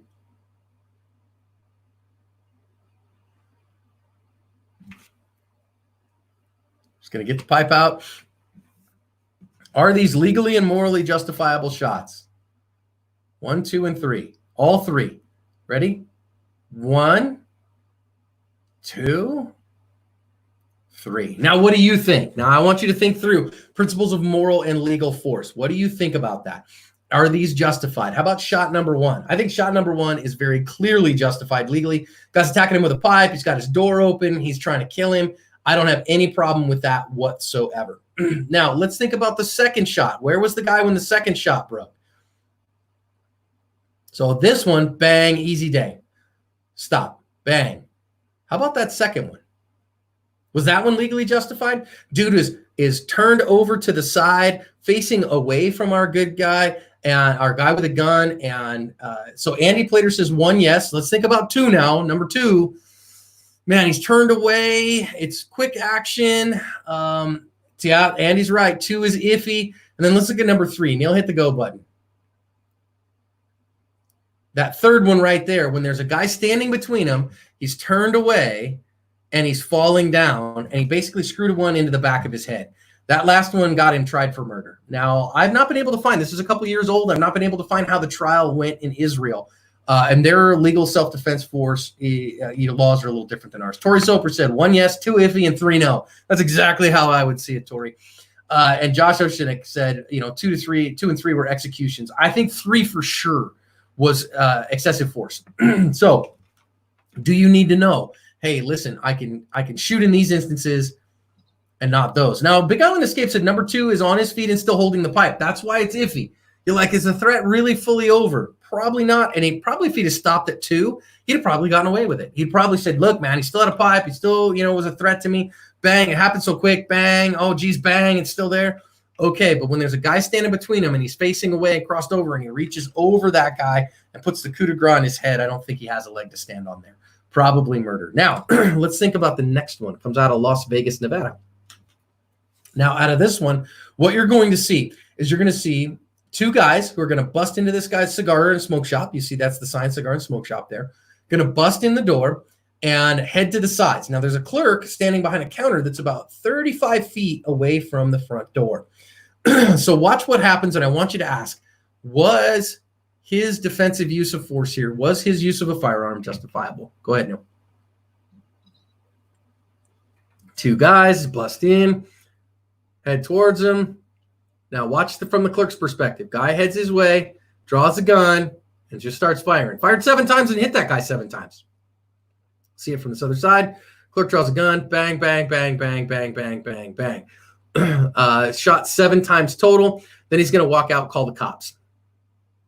Now, I ask you the question, was that a justifiable use of deadly force? Now, I ask you this next question.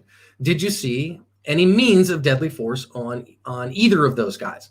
Or was it just 2 guys that are traveling towards our defender? So he's just sitting at his counter. Guy comes in. Can you see any deadly force? Well, you notice he actually faced the counter. Now, we're always shooting at the past.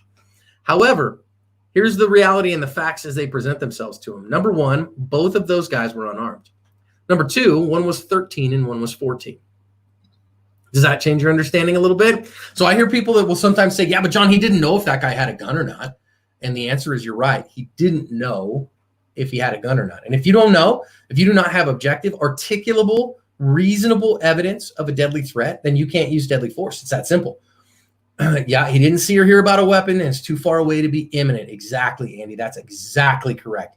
He didn't hear about a weapon. There was no weapon present, and he's too far away. Now, if he had simply drawn his firearm and presented it, he's in his business and said, hey, back up, get away from me.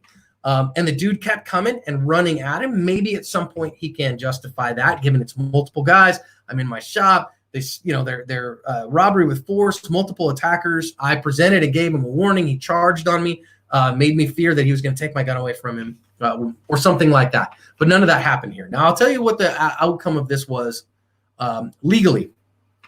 This guy hired one of the best defense attorneys in all of Nevada to defend him.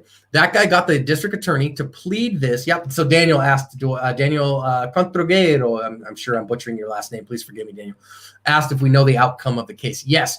So he hired the best attorney in Nevada to defend him. And that guy got the DA to plead it all the way down to improperly pointing a firearm. That's bonkers. It was a misdemeanor, improperly pointing a firearm that he got it all the way pled down to. Now, that said, at his sentencing hearing, this guy with a gun in the smoke shop, you can go watch the video. It's online. It's actually, if you go watch this video on the Ask channel, the main channel, I've linked to his sentencing hearing, and he is just a blubbering, crying mess. He says, I'm so sorry. I go to bed every night thinking about this kid who I shouldn't have killed. I'm so sorry that I did. I'm so sorry I pulled the trigger. Please forgive me. I feel terrible. I never should have done that. Now, 2 things on that. Number 1, think about the emotional, spiritual, and social contact, cost that's cost him. It cost him his job, cost him his smoke shop. He's ruined. I do know, because I contacted through some back channels, the attorney cost him $126,000 worth of legal fees to get that plea. That's pretty good, all things considered, actually. But he's now on the hook for $126,000 worth of legal fees. And that doesn't include the civil trial. And you can bet at the civil trial, they are going to play the hearing where he pled guilty and what he says. I'm so sorry. I know I was wrong. Please, forgive me. And the kid's family is just going to take him to the cleaners. He's ruined financially for life. And Josh Hoshin said it's a difference between can, may, and should. Yeah, we say, can, should, and must is the way that I generally do. Can I shoot him is one thing. Should I shoot him is something else. Must I shoot him is the one that I really want to go to. So legal and moral use of force. And I really can't tell you enough. Please go take a class on the moral and legal use of force. Probably the single one that I recommend more than anything else is Masada Ayoub's Mag 40. I can't tell you enough. I know, again, we're not doing classes this month, but Moss's Mag 40 class is unbelievable. And for my instructor friends, I'm actually having Moss here in Phoenix in July to teach deadly force instructor class, to teach the moral and legal principles to be able to teach others. And I'm hosting him here July 6th through the 10th in Phoenix. It's a Monday through Friday class in Glendale. So please come and join me for that. I need 10 more students to really make that a go. So learn the legal and moral use of force. Pretty please. All right, let's move on. Number 10, you want to carry a less lethal tool. Yes, I said it. You want to carry a less lethal tool. You hear me harp on this all the time on the big channel. You should have a less lethal tool on you.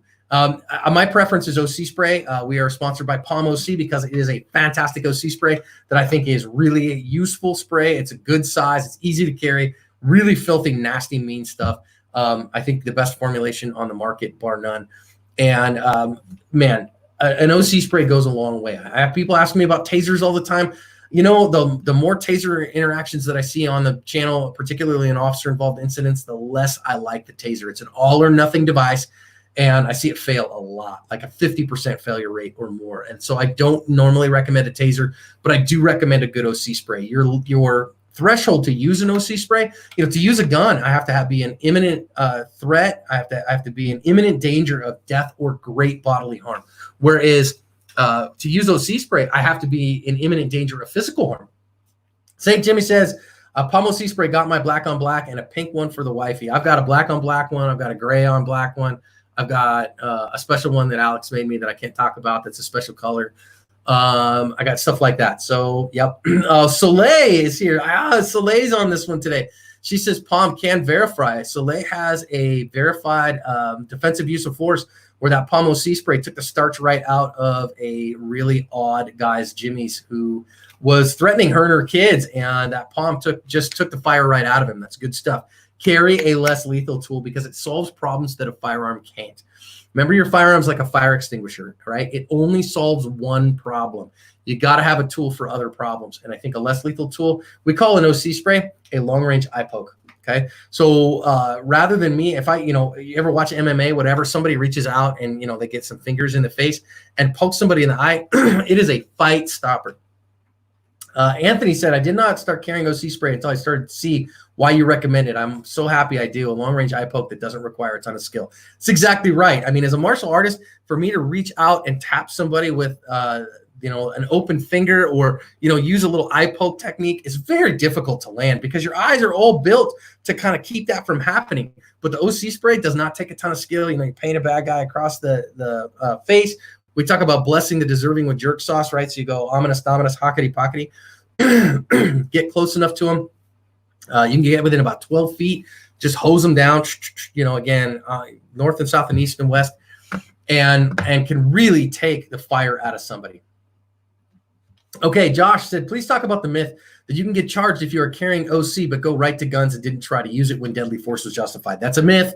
So the DA is not going to say if you face, I carry an OC spray every day and a firearm. If I get in a defensive use of force and, a deadly force, say some guy pulls a knife on me, says, give me your wallet. No, I drew a gun and I shoot him. DA says, wait, you had an OC spray. Why didn't you use it? Because OC spray is not a effective or appropriate tool against a deadly threat. Against a deadly threat, deadly force is the appropriate tool because it ends that threat much more quickly and much more definitively.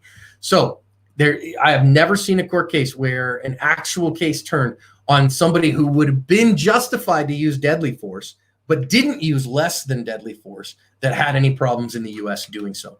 If the shoot is good, in other words, you were justified to use deadly force, it doesn't matter if you're carrying less lethal. Scott Rody said, if that guy with a smoke shop had pepper spray on him, he probably would still have his shop and not a ton of legal fees. He might. He might have. Man, that's something to think about. Carry a less lethal tool. I got 2 videos for you on that. Number 1, this first one is out of Russia. And this guy, they kicked this guy out of a club. And after kicking him out of the club, he's actually gone and gotten a gun and he wants to shoot the place up. But the staff there, that's the folks letting people in, see it coming. Now, they don't have firearms much in Russia, but they do have OC spray. Go ahead and roll it, Neil.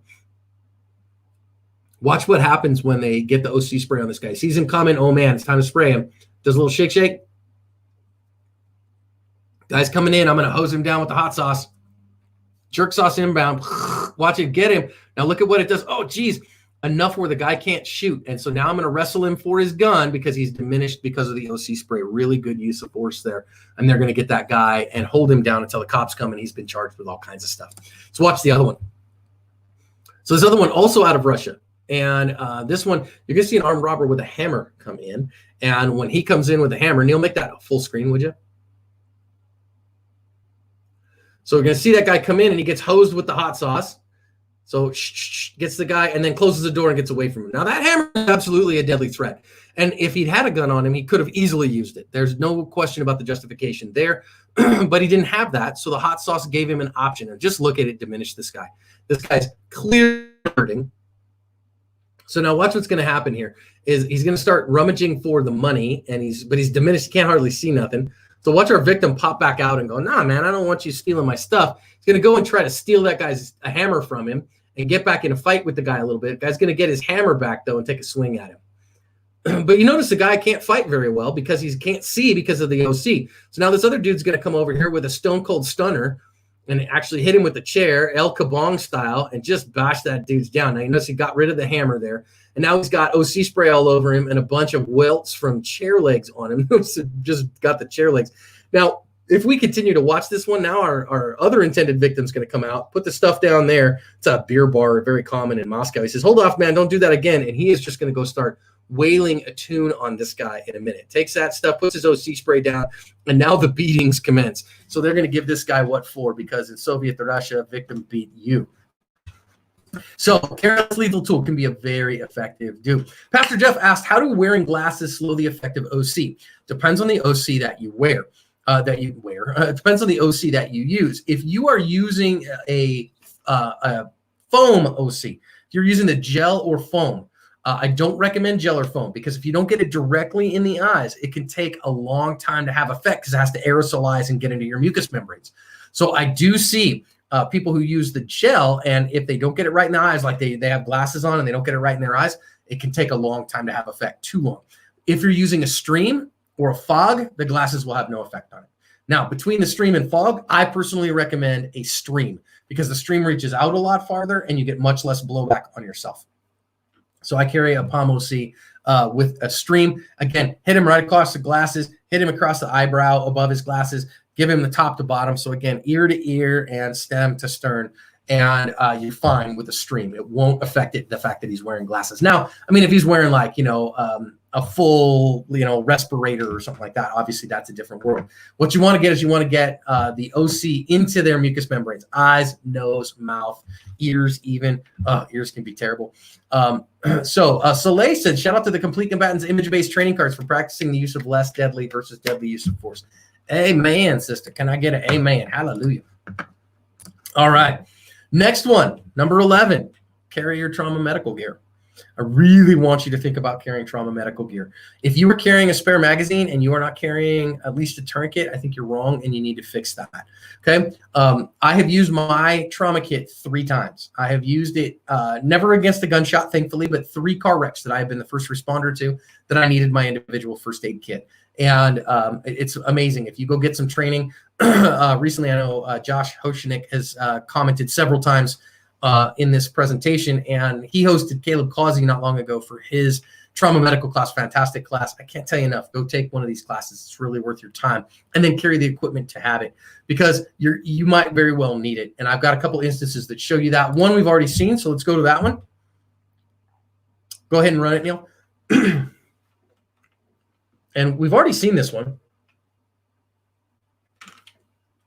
So what I really want you thinking about here is, okay, so this gunfight goes down and our good guy gets shot in the groin and in the leg. Now, I think a lot of people, they think their gunfight, they're going to get out of it unscathed, but that's not always the case. And we see our good guy here is shot twice and shot badly. Now you see him here bleeding very badly, goes down, actually he loses the use of that leg there for a moment, gets back up some, but he's having a hard time because he's shot. Now the question, do you think he wished that he had some hemostatic and a tourniquet on him with his leg bleeding that bad? You're darn right he does. 100% of the time he absolutely does. Now thankfully he's in a drugstore there where he can hopefully at least get some gauze to start packing some wounds, but having the ability to use that, desperately needed. I have one other that I want to show you here. Neil, let's go to the next one, shall we? All right. So this is South Africa. Here's a carjacking. You see an elderly gentleman. Go ahead. Elderly gentleman just kind of doing his thing in his front yard. His elderly wife is in the house. And this is in a gated community, but bad guys kind of snuck through the gate when a car came through. You can see him coming from the background here. And he's going to point a gun at our octogenarian.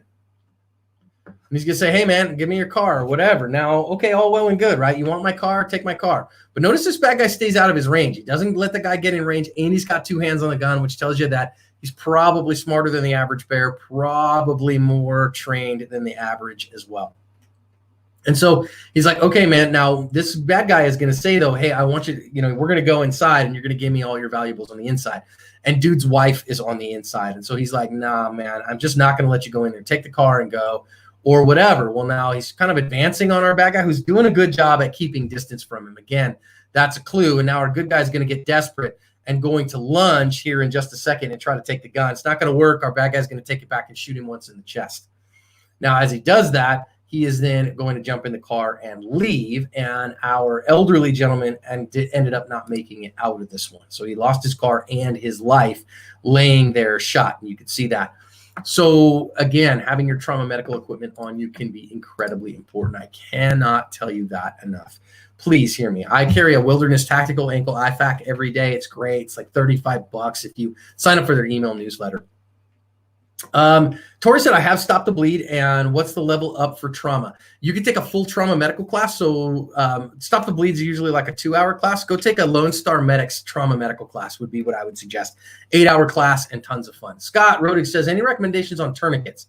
Mine appears to get lost in the move. Okay, so the rule on tourniquet is your tourniquet has to be Committee of Tactical Combat Casualty Care approved.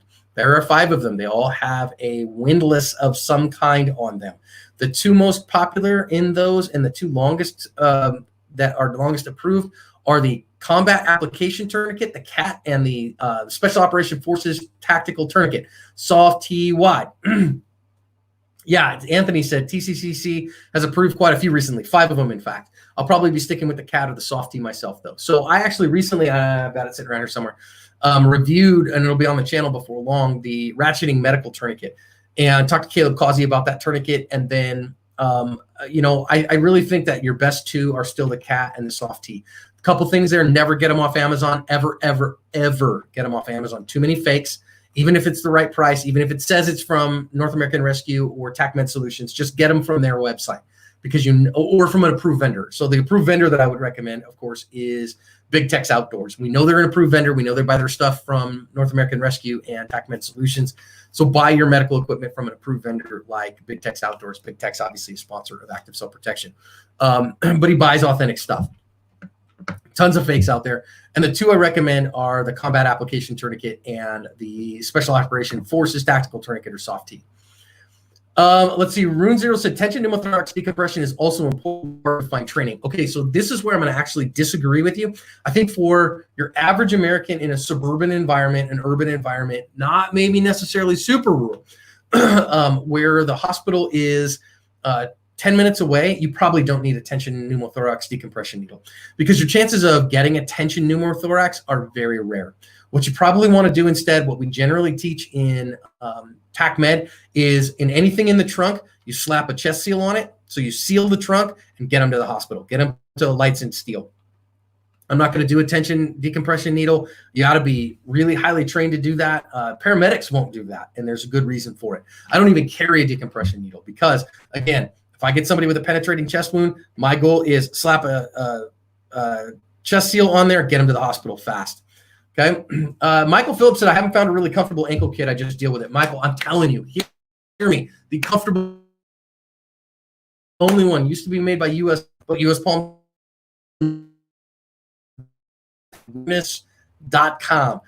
.com or get-asp.com/ankle IFAK.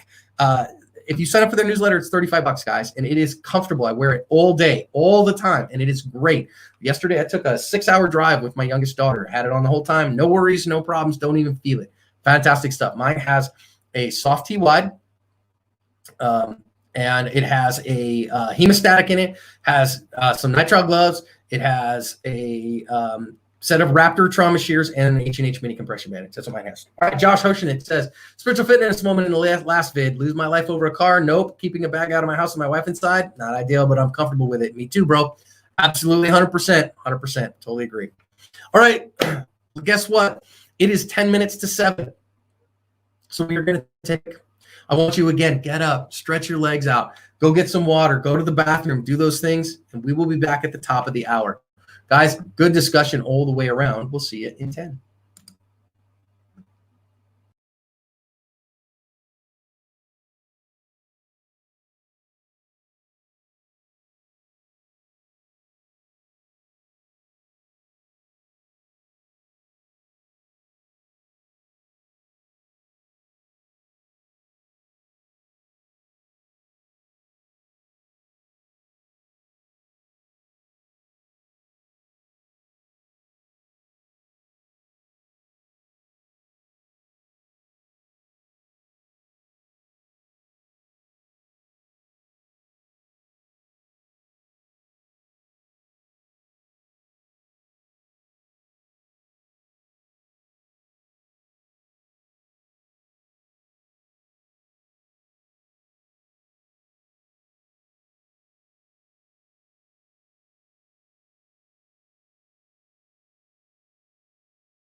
Hey, everybody, welcome back. Neil, why don't you come back on with me and let's talk about questions that we've had over the break, shall we? You were here for a second, Neil, and then you ran away again. And don't forget that you are muted probably, friend. I know. I think I knocked myself out when I unmuted. Can you hear me? We can. Yes, absolutely. All right. Okay, Well, Scott cool. Hall was the first one, asked about the 10-round skill check. Yeah, he had asked a question earlier in the last segment here. Just wanted a kind of a brief synopsis of the 10-round skill check as we were talking about marksmanship and how it counts. So why don't you go over that real quick? Why don't you go over that so I can save my voice? Okay. I don't have it right in front of me, so great. You're going to put me on the spot. Awesome. Okay, Okay, so right now we're going to test. It's a test time. Does Neil know the 10-round skill check? Well, go. Hey, have I mentioned what I have here? Yeah, okay. Anyway, I haven't opened anything yet. But, yeah, so the Ask 10-round skill check is really an opportunity for folks to get an idea of where they are cold and kind of see what your skill level is and where marksmanship counts and where you can work. There's only 10 rounds in this thing. We typically do it at 7 yards, but you can do it at 3 or 5. We've done it at 5 in a couple of classes, and it's been pretty interesting. Now, I'm going to get these scores wrong here, but basically what it is you take your score times your time, divide it by some number that John made up because he's a math wizard, and you're basically going to get an average score somewhere between 30 to 70 to 100, depending on where you are. If you're 30 and above, you're probably a competent CCWer that you're probably okay to carry. If you're below 30, probably want to think about your skills, think about getting some accuracy stuff, maybe get your timing down and that kind of thing. That's kind of where we draw that line. And John, I always forget where we draw the second line. Is it in that 50 to 70 range? Yeah, so all right, I'll take it from here, stud. Yeah, thanks. Appreciate it. 4 strings of fire. Okay, so whatever distance you do, the actual technical test starts at 7 yards. It's at 7 yards, and it's stand and deliver all of them. So first one is a draw and fire 1 to the high center chest. Okay, and you're going to get 5 points for an A zone hit if you're using a USPSA target, or a down 0 hit on an IDPA.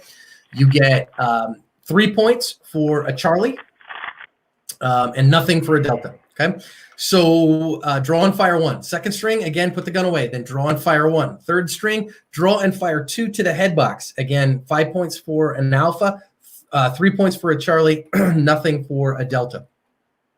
And if it's below the neckline, you get 0 points. Then the fourth string is draw and fire 6 to the high center chest. So it's 10 rounds, 4 strings.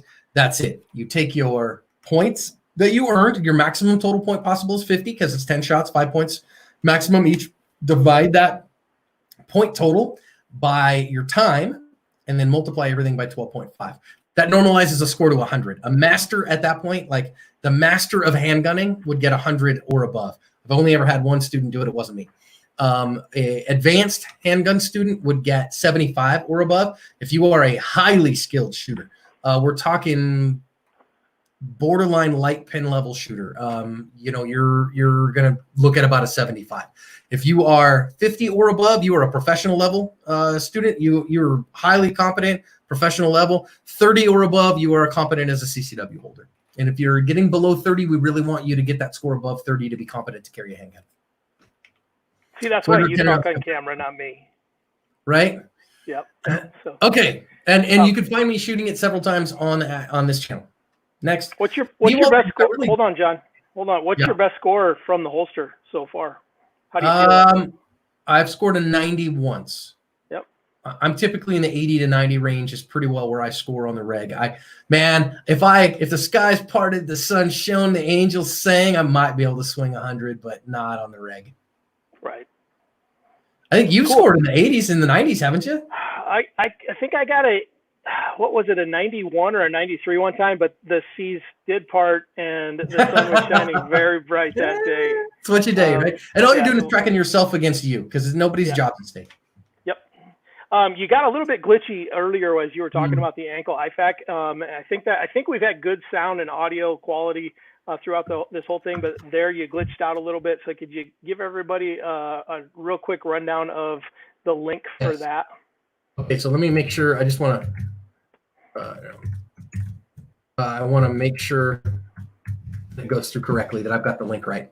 Yup. Okay. So what I want you to get there is I want you to go to the Wilderness Tactical Products, which is the wilderness.com. Or your best bet here, go to get-asp.com/ankle, ANKLEIFAK, individual first aid kit. And if you go to that link, it'll send you to a place to sign up for their newsletter. If you sign up for the newsletter, you get the ankle IFAK for $35. Wilderness Tactical Products, fantastic company, mom and pop shop, run by great people who I love dearly. I don't get paid by them in any way, but they're great. And so we try to love on them as best we can. Okay. If that doesn't answer your question, send it to me over email or send it to us and we'll just send you links. Perfect. Any There's others? a couple of follow-up shots or questions here, and I just lost it. Here's one from Marcus. Wants to know how the shooter's reactions and demeanor are after their good shots. So you're talking about good guys. I'm taking it, Marcus. You're talking about good guys who get in a defensive gunfight. Man, it wildly varies. I have seen good people do everything from have a panic attack, nervous breakdown after a good defensive shooting to feeling like they won the Super Bowl. And those are all very normal human reactions. The human psyche is a weird beast, and people respond to that level of adrenaline differently. Joshua, if you're going to carry over boots, get the extension. You're right, Josh. If you're going to carry it over boots, get the extension. If you're going to do that, they'll recognize you better have some wide pants. Hey, have you noticed Josh has like great questions and input? Give this guy a shout out. He's a professional firearms instructor or something. I know this. Yeah, you know, he's weird. Not a plant in this thing. He was invited just like everybody else. Josh, he's one of my favorite guys. So I'm glad he's here, and I love the input. So yeah, man. And then talk real quick. Tori wants to talk about range kit, trauma range kit.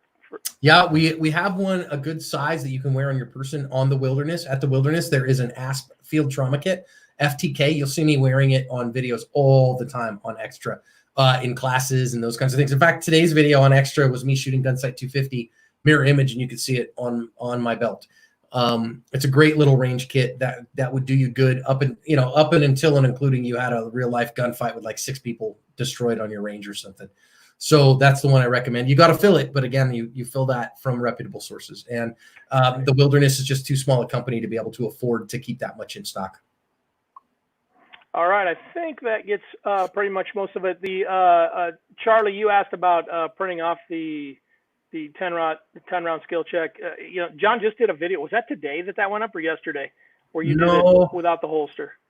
I don't. Did it go up this week? I'm sorry, guys. It all kind of blends together after a while sometimes.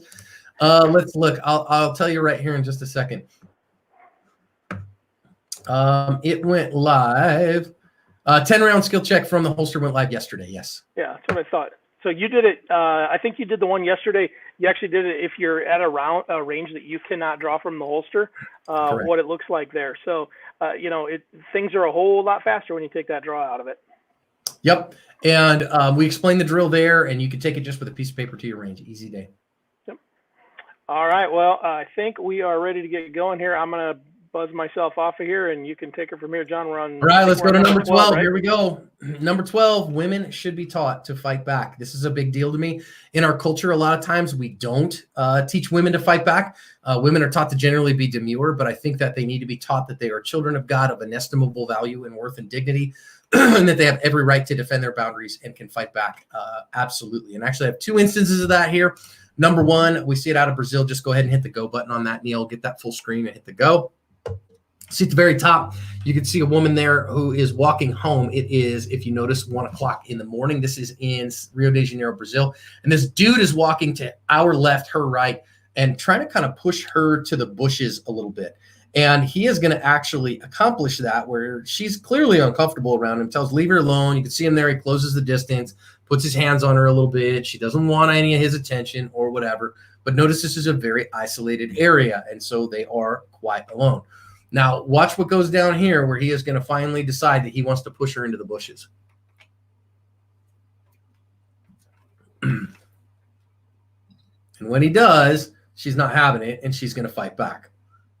So this is absolutely an abduction and rape attempt. She actually takes him to the ground there and gains top position. So she is fighting top position, but he jerseys her. You see him get her shirt halfway off and over her head, and that messes with her ability there kind of to defend herself a little bit. Gets her to the ground there, so now she's not fighting from top position, but from bottom position. What he doesn't know is that she is a trained jiu-jitsuka.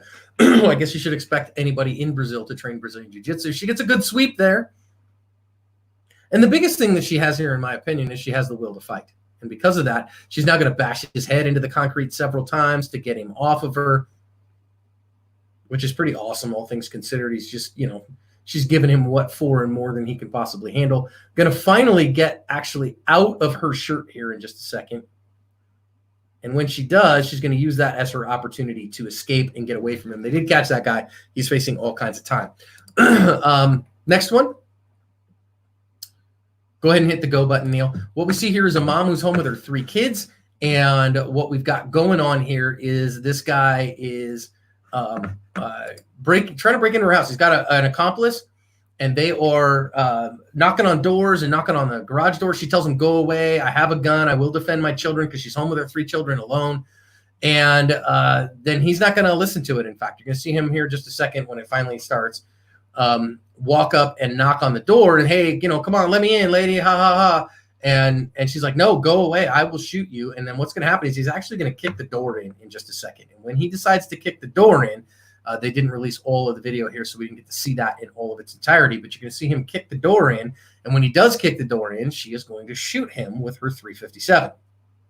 See that right there? And that was the fibs factor.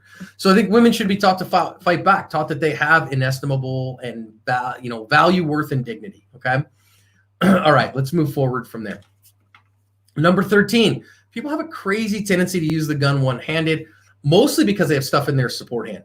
You'll see them all the time, man, especially your mobile, right? They've got their mobile in their support hand or something else. We see cops all the time with their notepad in their support hand.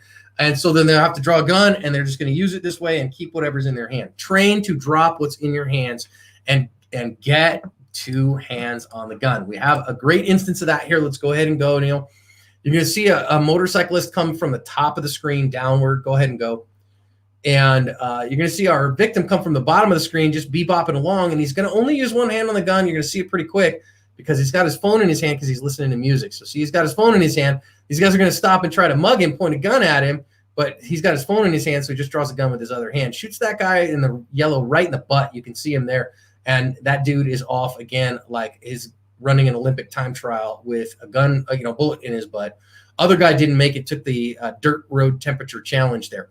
And so you notice there he's got his phone in his hand because he's got his headphones on and he's bebopping along, probably some of what made them choose him. You're probably right on that.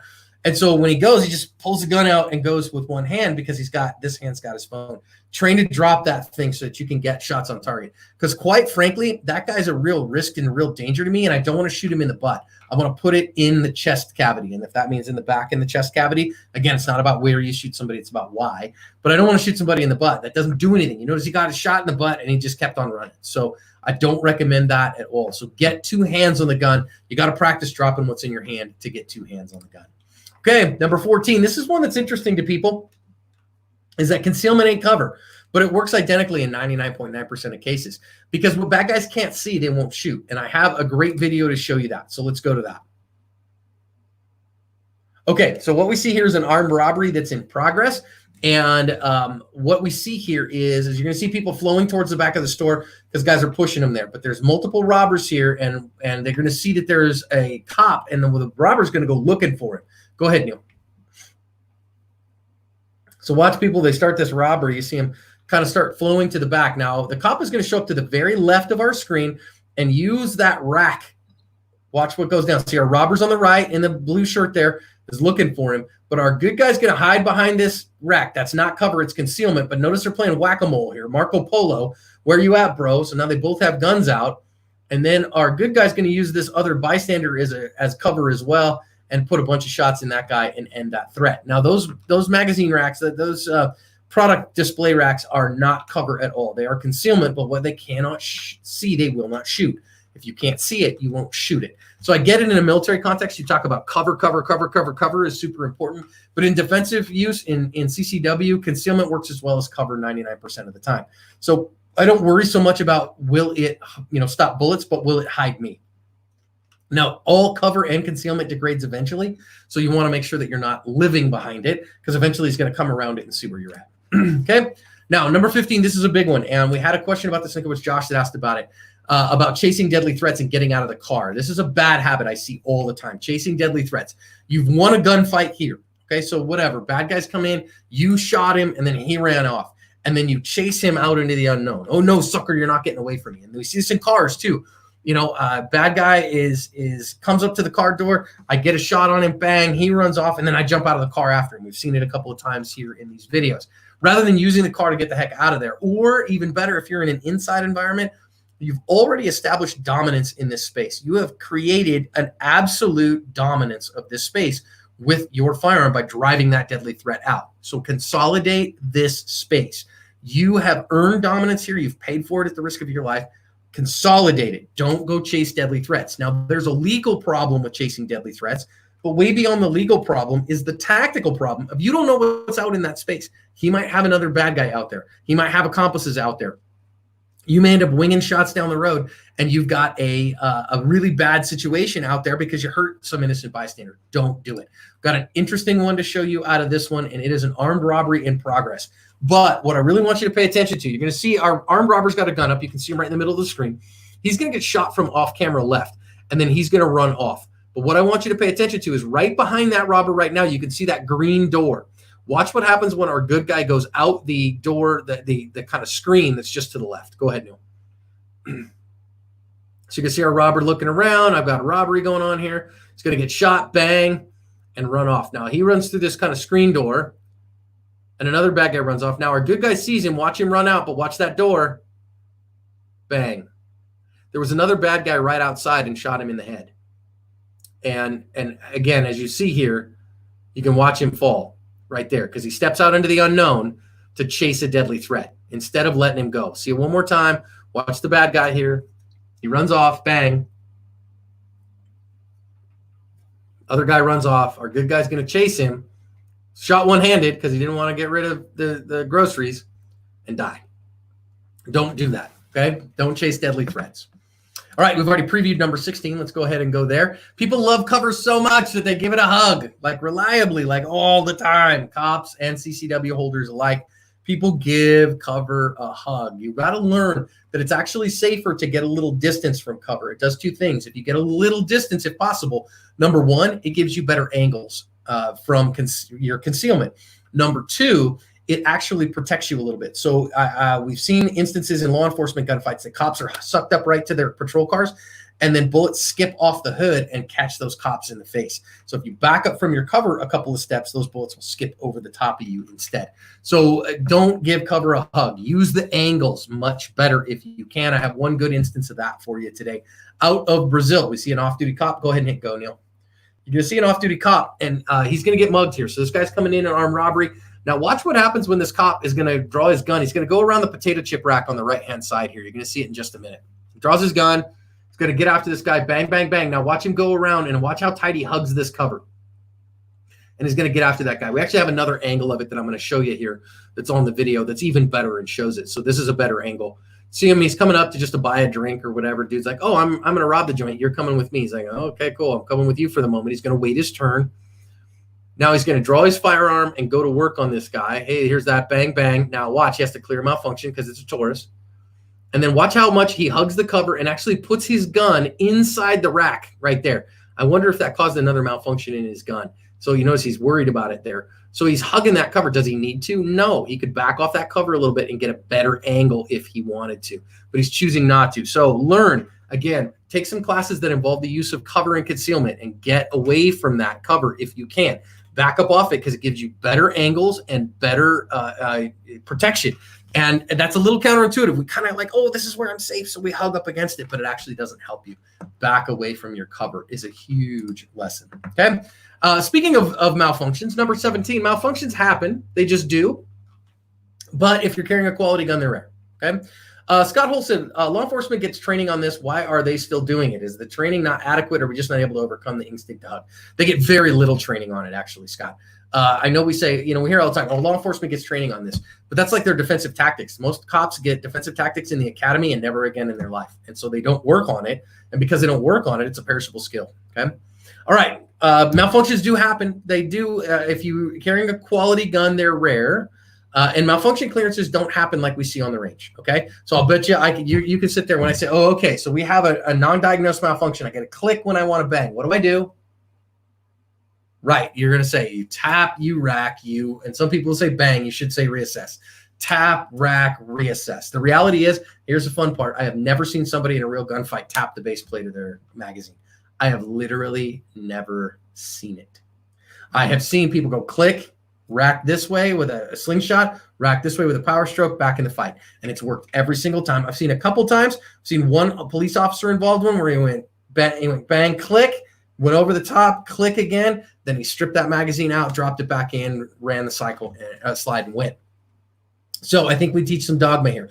And I think that actually comes out of the military, because these guys that are working in the sandbox, they would realize, wait a minute, my magazine gets jammed up with sand, and so my rounds won't move. And sometimes if I bash that magazine real hard, it'll shake things up and my gun will run again. Well, number one, you're not living in the sandbox. Number two, you should have maintained your gun so that is not your problem, okay?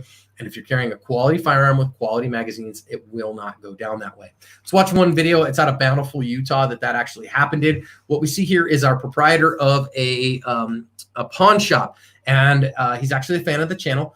And I got to talk to him on this. He is setting stuff out, and he's about to have a couple armed robbers who've been on a 5-state armed robbery streak who are coming into his store in a moment. And what he's done that morning is he has taken his kids and dropped them off at school.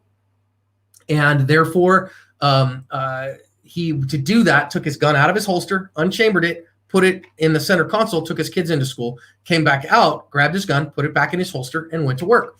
So what we're going to see is the fact that he doesn't have a chambered gun. So he's starting his gunfight with a click instead of a bang, because he's going to have a malfunction clearance. Go ahead, Neil. And he knew when these guys come in, he says, I knew I needed to launch a counter ambush. And you're going to see him wait his turn and find a place for a counter ambush, because they just come in with guns up and start robbing him. And they've killed people in these robberies. Now he goes, look, I know I need to get a counter ambush, gets his gun out, watch, click, runs the slide, bang, bang, bang, bang, shot that guy 4 times, and then had to fight that guy for the bad guy's gun for about 10 seconds while the bad guy bleeds to death all over. Shot him once in the wrist, once in the guts, once in the high center chest, and once in the neck. And you can see how bloody our good guy is when he runs off. So malfunctions do happen, but they are incredibly rare. I want you to pay attention for that.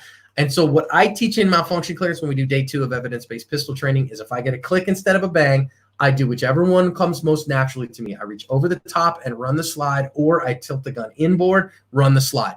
Now, I would say for right-handers, I generally recommend the power stroke. And the reason for that is if you run this way, your gun is ejecting the round up, and you could instigate a worse malfunction. So keeping the gun upright and running this way is better. For us lefties, doesn't matter either way, because then it's ejecting it downward.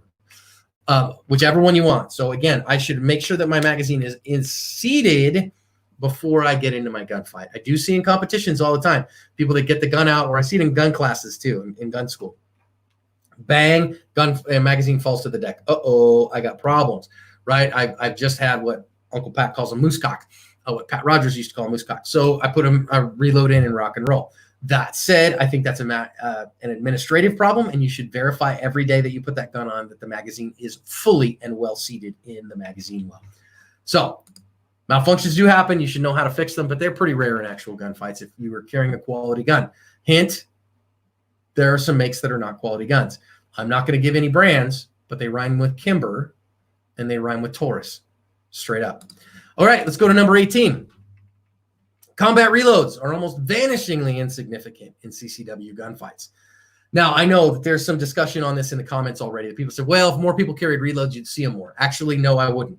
Because CCW gunfights break fast enough that that's almost never a problem. We talk about the fact that the vast majority of gunfights are over in 5 seconds or less.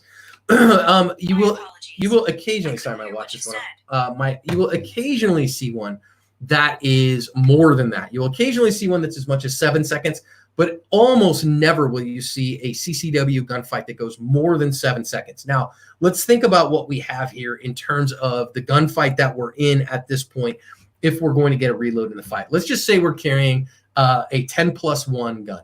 Okay. Now, let's think about how much time these things take. So I get the gun out and I get a first shot on target. Let's just say that takes me 1.5 seconds as a professional standard CCW holder. And I'm going to put 3 shots in the guy. Bang, bang, bang. Okay. So let's say I'm really fast at it. So I went 1.5, 1.75, 2 seconds. Now I got to go find his buddy, and I go find him. That maybe takes me a half a second. Uh-oh, am I gone? Neil said I'm gone. Am I out? Do I have audio? I want to triple check something here and make sure that I've got audio. Hold on. I should be good. Verifying that I still have stuff.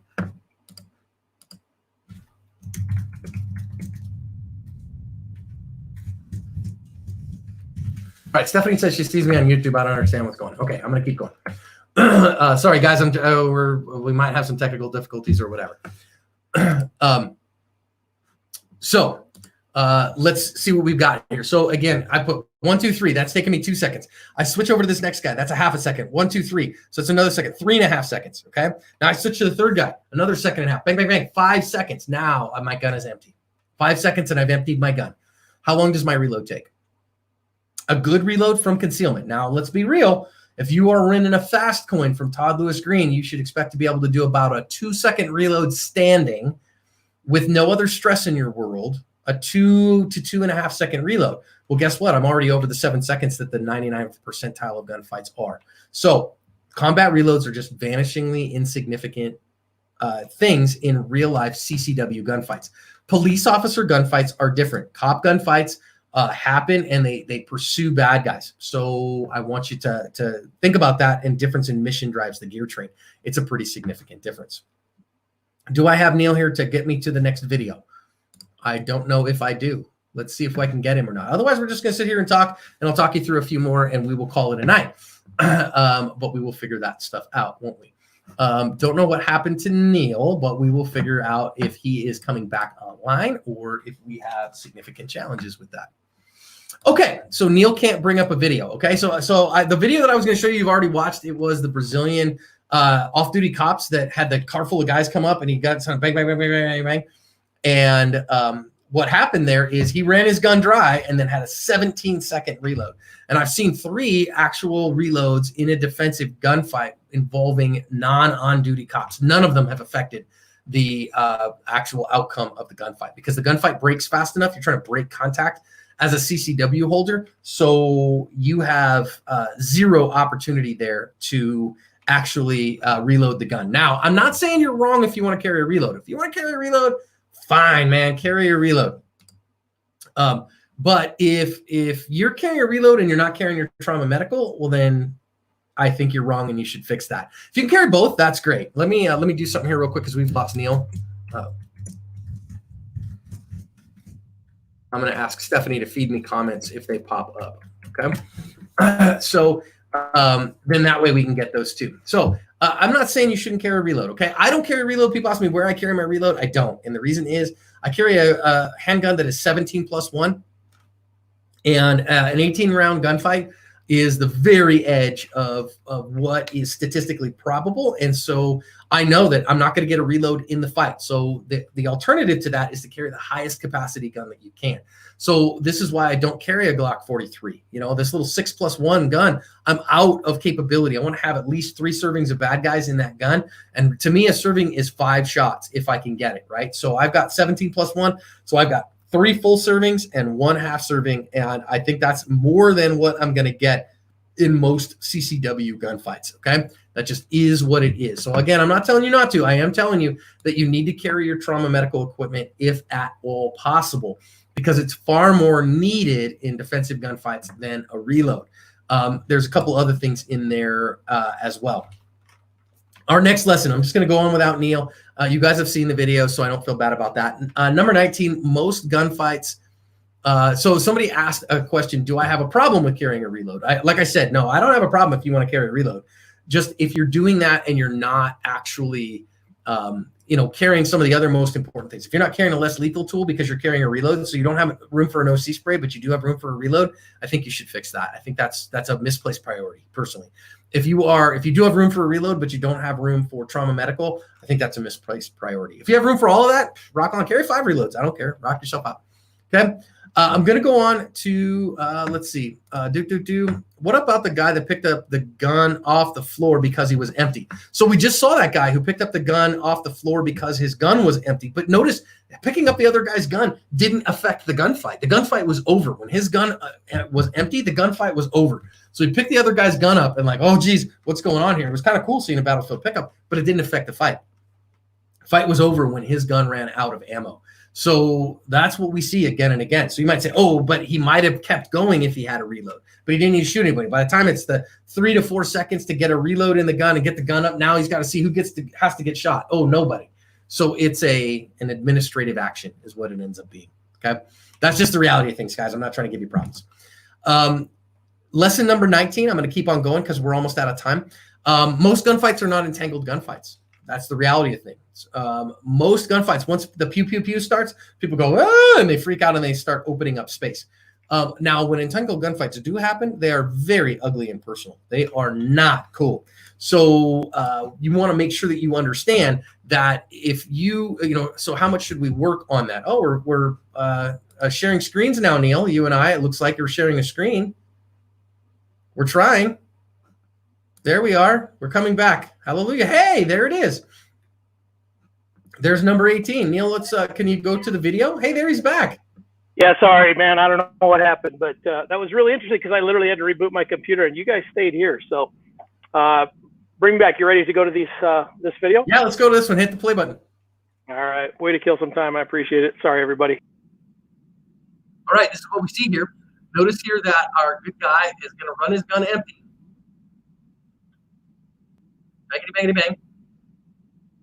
7, 8, 9, 10. Now watch when he goes, I'm out. Oh, no, I'm out. 1 Chicago, 2 Chicago, 3 Chicago, 4 Chicago, 5 Chicago, 6 Chicago, 7 Chicago, 8 Chicago, 9 Chicago, 10 Chicago. Now he had that big time because his reload was in his backpack. So he gets all the way out to 17 Chicagos before he gets the gun up in the fight. I've just never seen a reload that actually affected the fight. Okay? All right, let's move on to number 19.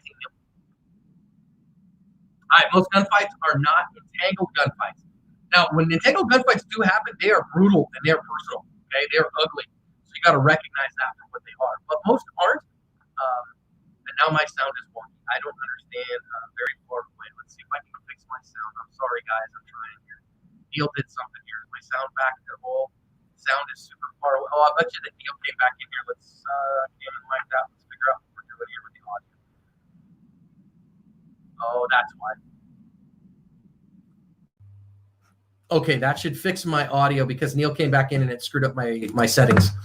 Okay, so that went from these to that again, and I should be back here within the next few seconds. So let me carry on with that. Okay, good. So much better. Awesome. Yep, that's it. Neil coming back in, screwed with the stuff. Guys, I appreciate you understanding the technical difficulties that are going on here. Okay. Most gunfights are not entangled gunfights. Neil, let's go back and let's play the first one. Now, watch what happens when the gun comes out on this very first one. Let's make that full screen, Neil. Hit the play button. So watch what happens to this officer. She's coming on scene for the neighbors of called because this guy is murdering his baby daddy. What did you do, Neil? Hit the go button, buddy. You got it.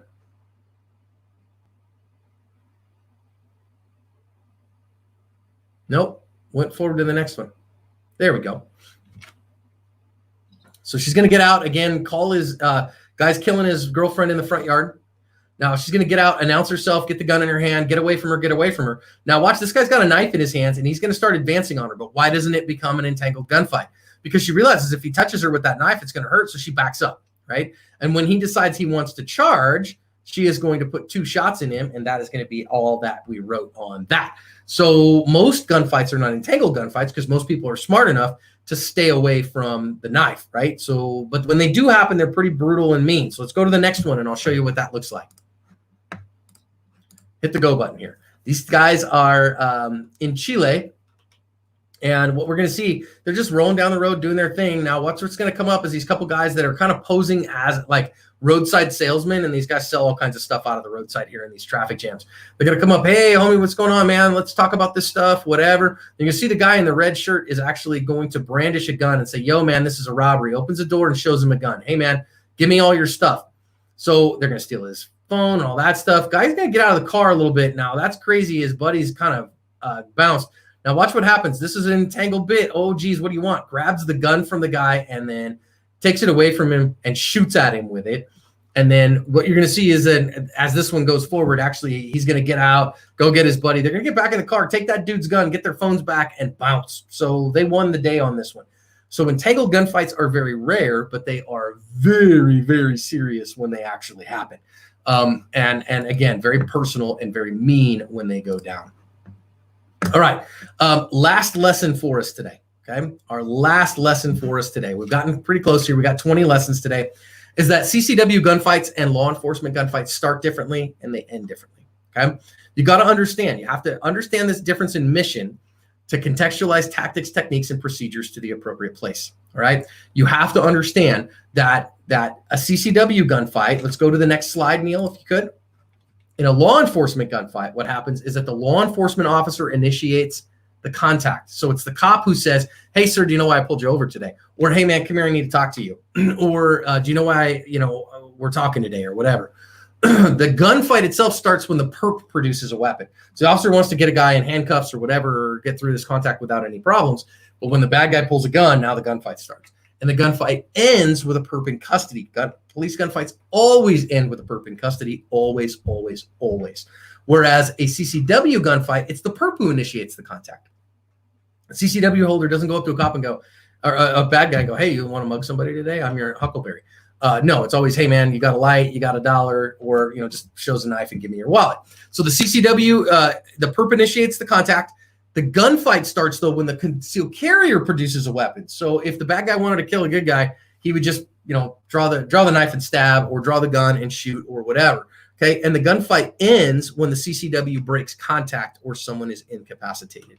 So as opposed to somebody in cuffs, it's a break contact rather than at contact. And I have two to show you on this. These are our last two videos of the day.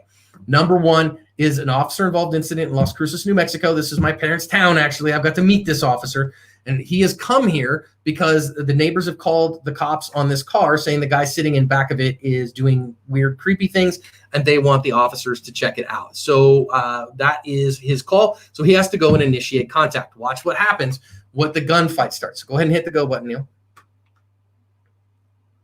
So what you're going to see here is he's going to get out to initiate contact. Watch the passenger side rear window of this car, because when the gunfight starts is when the bad guy is going to show a gun.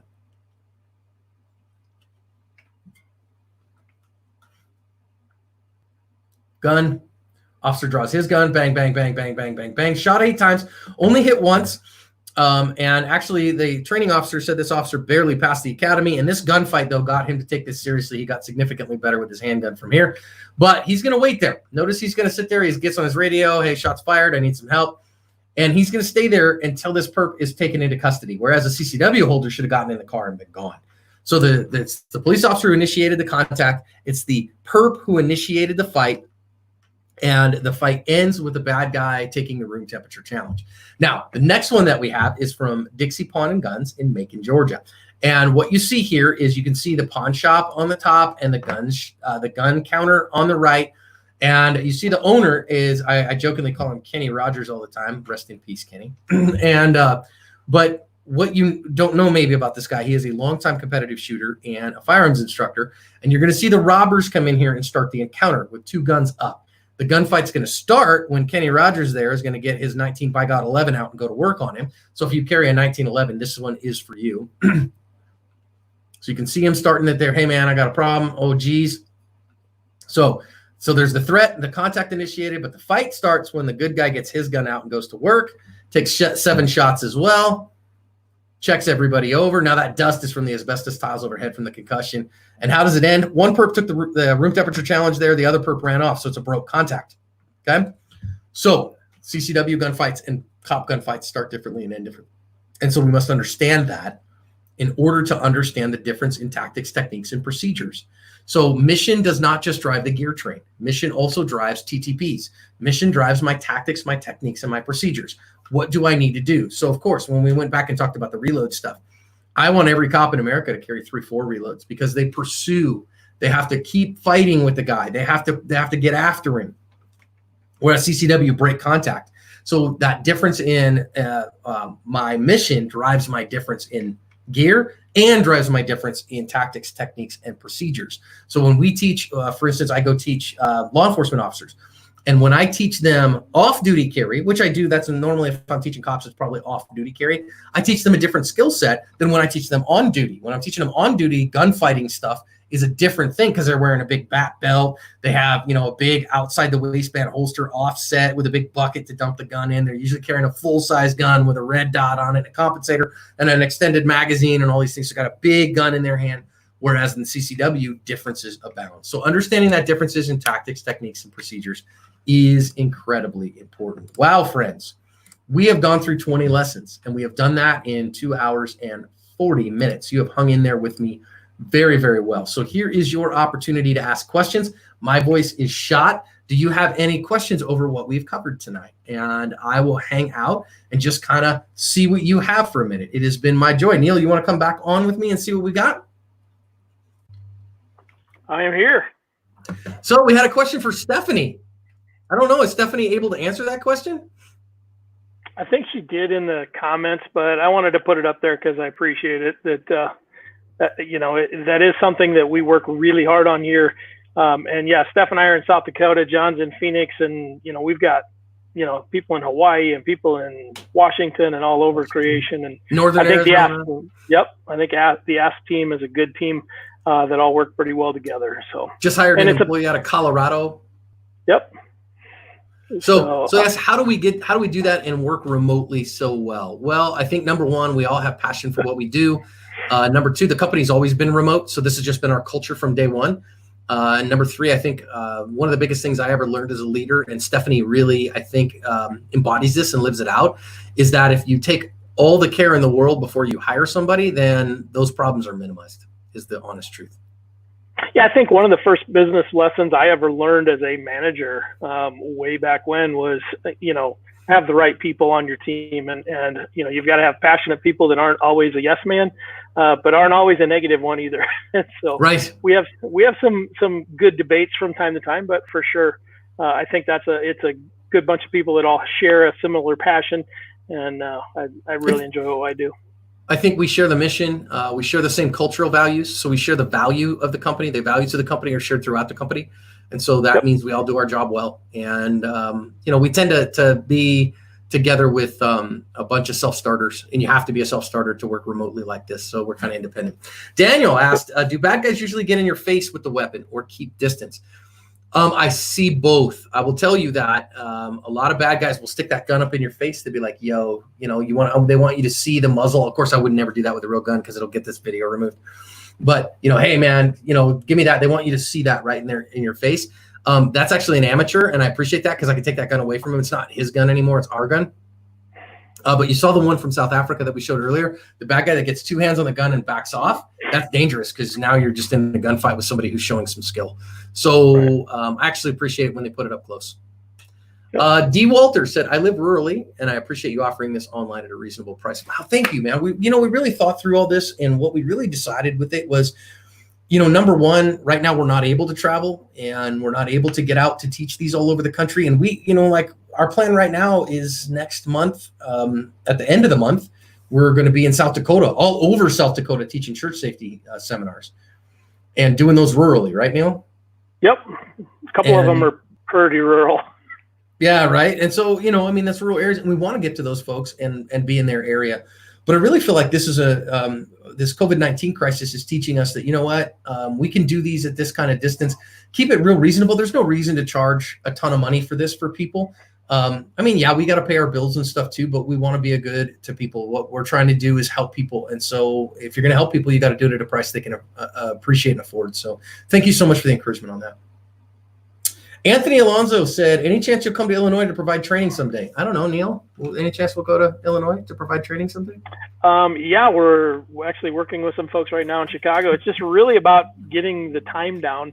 We've got one in Detroit that's actually supposed to be the middle of June that, I was talking with them today.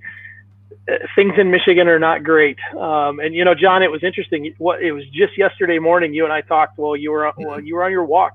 And one of the things you said is like, I wonder how much longer. It's maybe going to be a couple of weeks and people are going to say enough's enough with some of this. Yeah. And that happened yesterday in Michigan. They stormed the governor's office or something, right? Yeah, honking horns and all of that. And I've got a couple of pretty good friends. Terry is in Detroit. Another good friend of mine, Jeremiah, that we talk pretty regular. It sounds like they're really ratcheting things down. And I don't know that there's a good answer for it, but to tell people that if you take your boat out, you're going to get $1,000 fine seems a little aggressive to me. But all that to say that we're open to some stuff. We are looking at some stuff in Illinois, Detroit. Chances are it's going to get pushed. I hope South Dakota gets to stay. We're doing pretty good here. We're so rural that it's not hitting us as bad. So, and we'll come anywhere. Is the honest truth. If we can get students who want to train, we'll literally go anywhere. I want to train people. We've got to have a minimum of 12 paying students to break even. Yeah, and that's what I always tell our hosts. We've got to have a host that can get us 12 paying students to get us there and basically pay for the travel. We'll be there, and we love doing it. That's one of my favorite things is to go teach a class. Yeah. So let's see. What else? Again, Rune Zero. Thank you for the lesson. Any chance we'll ever see you in the Northeast for some in-person training? Same answer. I'm man. Like I did the 6-Hour Academy in New Hampshire, and man, that's God's country. I would love to go out there, or Maine, or the places there where there is, obviously, if we try to do something in New Jersey, it's just not going to fly. For me to come there, New York State, it's so onerous getting to bring my carry gun to be able to shoot it. It's just be really difficult. But anywhere else around there, I'd love to. We're talking to some folks in Pennsylvania right now, so that's probably a 2021 thing, but yeah, that gets us in the neighborhood. So Diana Lammermeyer said, what is the most common mistake a gun owner makes in a home invasion scenario? I think number one, I see several that are big. I think all home defense guns should have white light on them. I see people make a lot of mistakes in shooting people they shouldn't shoot. They're shooting at silhouettes. They're shooting at sounds. They're shooting at ghosts. And I've seen people hurt kids and hurt family members. So the biggest thing I would say, positive ID. Positive ID is the biggest thing. John Mueller-Childs. John, what pre-attack indicators have you observed during armed robberies, road rage, and attacks on women? Boy, man, that's a lot of questions. Pre-attack indicators on armed robberies. When you see people in armed robbery, generally speaking, it's when you see people who are not doing what you expect them to be doing. When you see people who are standing around and you expect them to get in line, or you expect them to be checking out or looking for food or whatever. When you see them watching people who they shouldn't be. So you're looking for somebody that's out of place. Road rage is, a road rage attack is almost a brewing attack because somebody got offended at something. It can almost always be gotten away from, hey man, I'm really sorry. I apologize. My bad. You're right. Totally. You're cool. My bad. Can almost always solve it. Attacks on women that's a very broad category. It depends on what kind of attack we're talking about here. And that can take a lot. It's usually very personal. That's usually like a kidnapping, rape scenario, those kinds of things. And those are almost always predicated with requests first, almost always. St. Jimmy, I said, I did want to ask the Florida stand your ground case that ended in manslaughter charges. Okay, so you were talking about the Michael Draka case and Marquez McLaughlin. Could the boyfriend use an OC spray in that situation, assuming the guy didn't have a gun? So the question is, did Marquez McLaughlin have any cause to think that guy was a imminent physical threat to him or to his girlfriend? The answer is no. He was being a jerk. He was yelling at her. He was saying, that she's a terrible person for parking in a handicap spot. And those things are all probably, we would say, wrong, but none of those are assault. None of those are assaultive behavior. And so did Marquez McLaughlin have any call to come out and push him? Or OC spray him? No, the answer is no. Now you could come out there and go, hey man, leave my girlfriend alone. Like, get off her. And now if the guy wants to go, yeah, you're stupid, you're a mess, you're a poop head, whatever. Okay, now we're having a discussion about, hey, I'm a poop head, whatever. You're right. But no, he could not have used NOC spray on him because he wasn't an imminent physical threat. Just like, okay, so McLaughlin pushes him to the ground violently. I'll give you that. And then what we see Drake pull a gun, look at him there, wait about a second. McLaughlin goes, whoa, does this, and then backs up. And for a full second, he goes, whoa, man, and backs up, and then bang, shoots him right in the middle of his chest and kills him. That's manslaughter. That's the Florida statute on manslaughter is written for that case right there. Soleil said, love you guys. We love you too, Soleil. Hope you and Joe and the boys are doing good. Oh, the kids, I guess I don't want Eiley to Boys. So long as the boys, right? 299 Scout says, what are your sources and citations? What references do you use for your deductions? Well, we use the 25,000 videos that we have on the channel. So we have 2,000 videos on the channel. And to get those, we have analyzed 25,000 videos. And this is just what we see again and again and again. And so our sources and citations are the videos that I showed you today. And you can go back through the channel and see them again and again and again. We're actually working on a database right now where you can see some of the statistical analysis of it. But really, none of this comes down to statistics. This is me showing you, again, the patterns that I see again and again in real-life defensive encounters. Yep. Tori, I want to say thanks for igniting a passion in me. I only hope as I start my instructor part of this journey, I can do you proud. Tori, you're already doing me proud, bro. You have been doing the work, and watching you catch fire for this and do the work, especially in the dry fire group, and go get your instructor certs, man. I tell you, you are way ahead of me at the point where you are as a brand new NRA certified instructor. Dude, you are way ahead of where I was when I got my first NRA cert. So good on you, bro. I'm super proud of you. Yeah, in our dry fire group, Tori is one of the ones that posts videos a lot and is open to good feedback. And it's kind of it's one of those things that keeps me going. I'm like, geez, I got to keep up with Tori. He's killing it. Totally true, man. Totally true. Yep. Justin Justin Doig said, what would the protocol be from a legal standpoint on dealing with somebody threatening you with a gun that isn't displayed? Like they say that it's in their pocket and they demand something from you. So if you can articulate, again, this is an idea. This is very fact dependent. Okay. Very fact dependent, but from an objective, reasonable standard, somebody says, hey, listen, they put their hand in their pocket and they say, I have a gun. I will shoot you if you don't give me your wallet. Would a reasonable person then believe that they did have a gun and they wanted to shoot you? I think they would.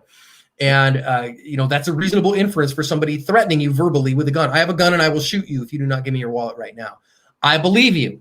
And therefore, can I articulate that? It certainly would help you to have a witness that heard that as well. Yes, I heard them say that. If your wife is with you or, whatever, there's a bystander there that heard that as well. That would help you. But if you have that objective, reasonable idea that says, wait a minute, he said he had a gun on him. Clearly, he said, I have a gun and I will shoot you if you don't give me X. Then a reasonable person would be in fear for their life at that moment, fear of death or great bodily harm. And therefore, a reasonable person then would say that deadly force would be authorized in order to protect yourself from that. But some objective, reasonable evidence and somebody else saying, yeah, they did say that would go a long way to helping you. Matt Nucci, there are some who teach that you should have a backup gun. I carry a reload in lieu of a backup gun because I thought ammo/mag mounts were the most likely. You're saying first aid is more important? Yes, Matt, I do. I've literally never seen a backup gun used by a CCW holder. I feel like a backup gun is even a bridge farther over the river than even a reload. So again, I'm not saying you shouldn't carry backup. I used to carry backup, and if you want to carry a backup gun, you knock yourself out. But please make sure you have a less lethal tool on you, and please make sure you have your medical on you. And if you can get all that on you, then great. Marcus Tanaka says, come to Hawaii. But don't bring your gun. Amen. Marcus, you've seen Soleil in the comments a little bit, and we've been talking about coming out and doing an ASP tour stop in Hawaii. Twist my freaking arm, bro. We might need a few more than 12 to pay the bill there, but yeah, let's make that happen. So Charlie says, my wife and I both carry OC at a minimum because of this channel and team. What are some other less lethal options? Really, your best less lethal option is an OC spray, in my opinion. A lot of other options that people will talk about as less lethal is something like a SAP or a jack, but honestly, a SAP is a lethal tool. Some people will carry a baton, but a baton can become a lethal tool. You hit somebody in the head with a baton, you are absolutely doing great bodily harm to them. You hit somebody in a joint, you hit somebody in an elbow with a baton, you're going to break that elbow. That's great bodily harm. If you break somebody's bones, that's great bodily harm. So really your less lethal tools are your empty-handed skills and a good OC spray. That's really what your less lethal tools are. Another one that I talked about the other day, I was on I got interviewed for something and we were talking some less lethal stuff.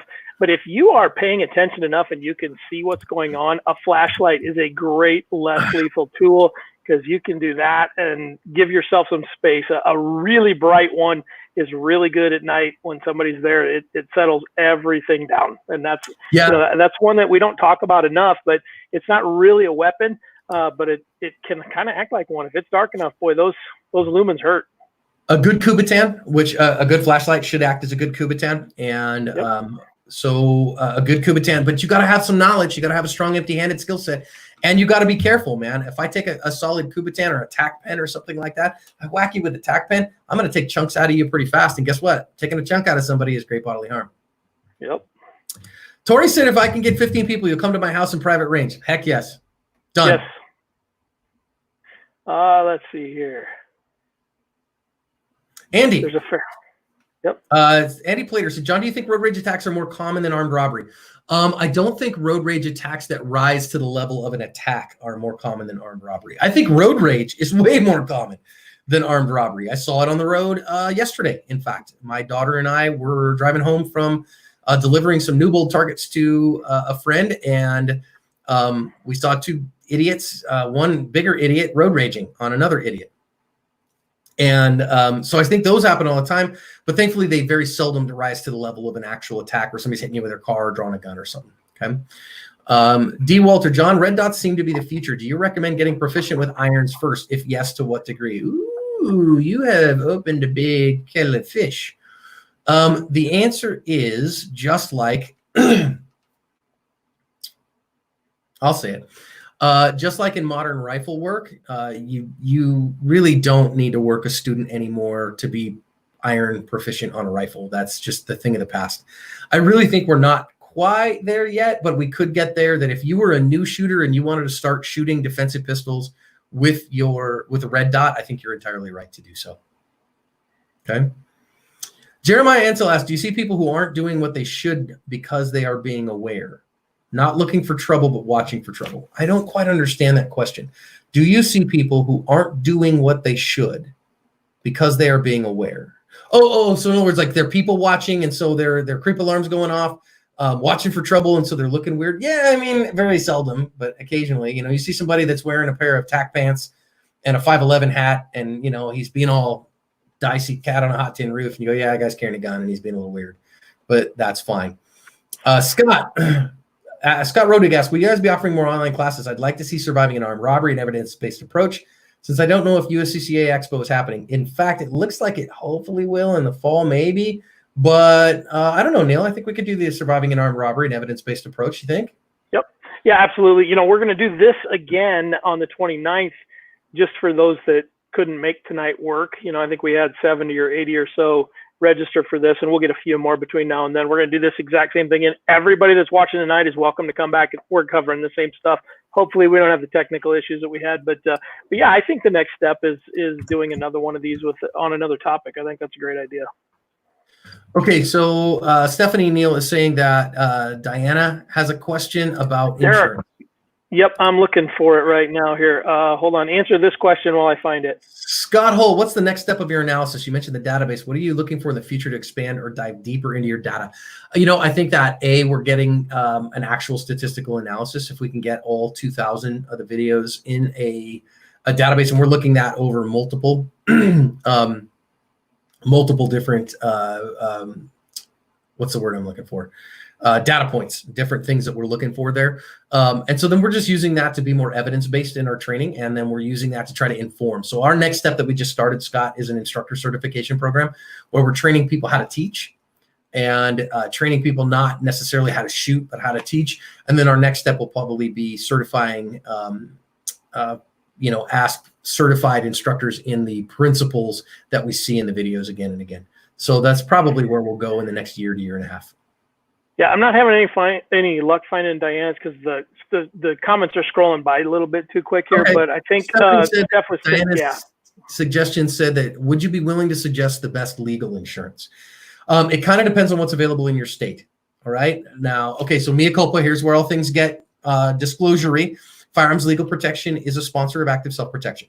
Okay, Terry Johnson is here in the video with us today. I think a couple of the other folks from FLP are here too. So nice. Scott and Nick are here. Hi. Oh, Scott and Nick are here. Hey, guys.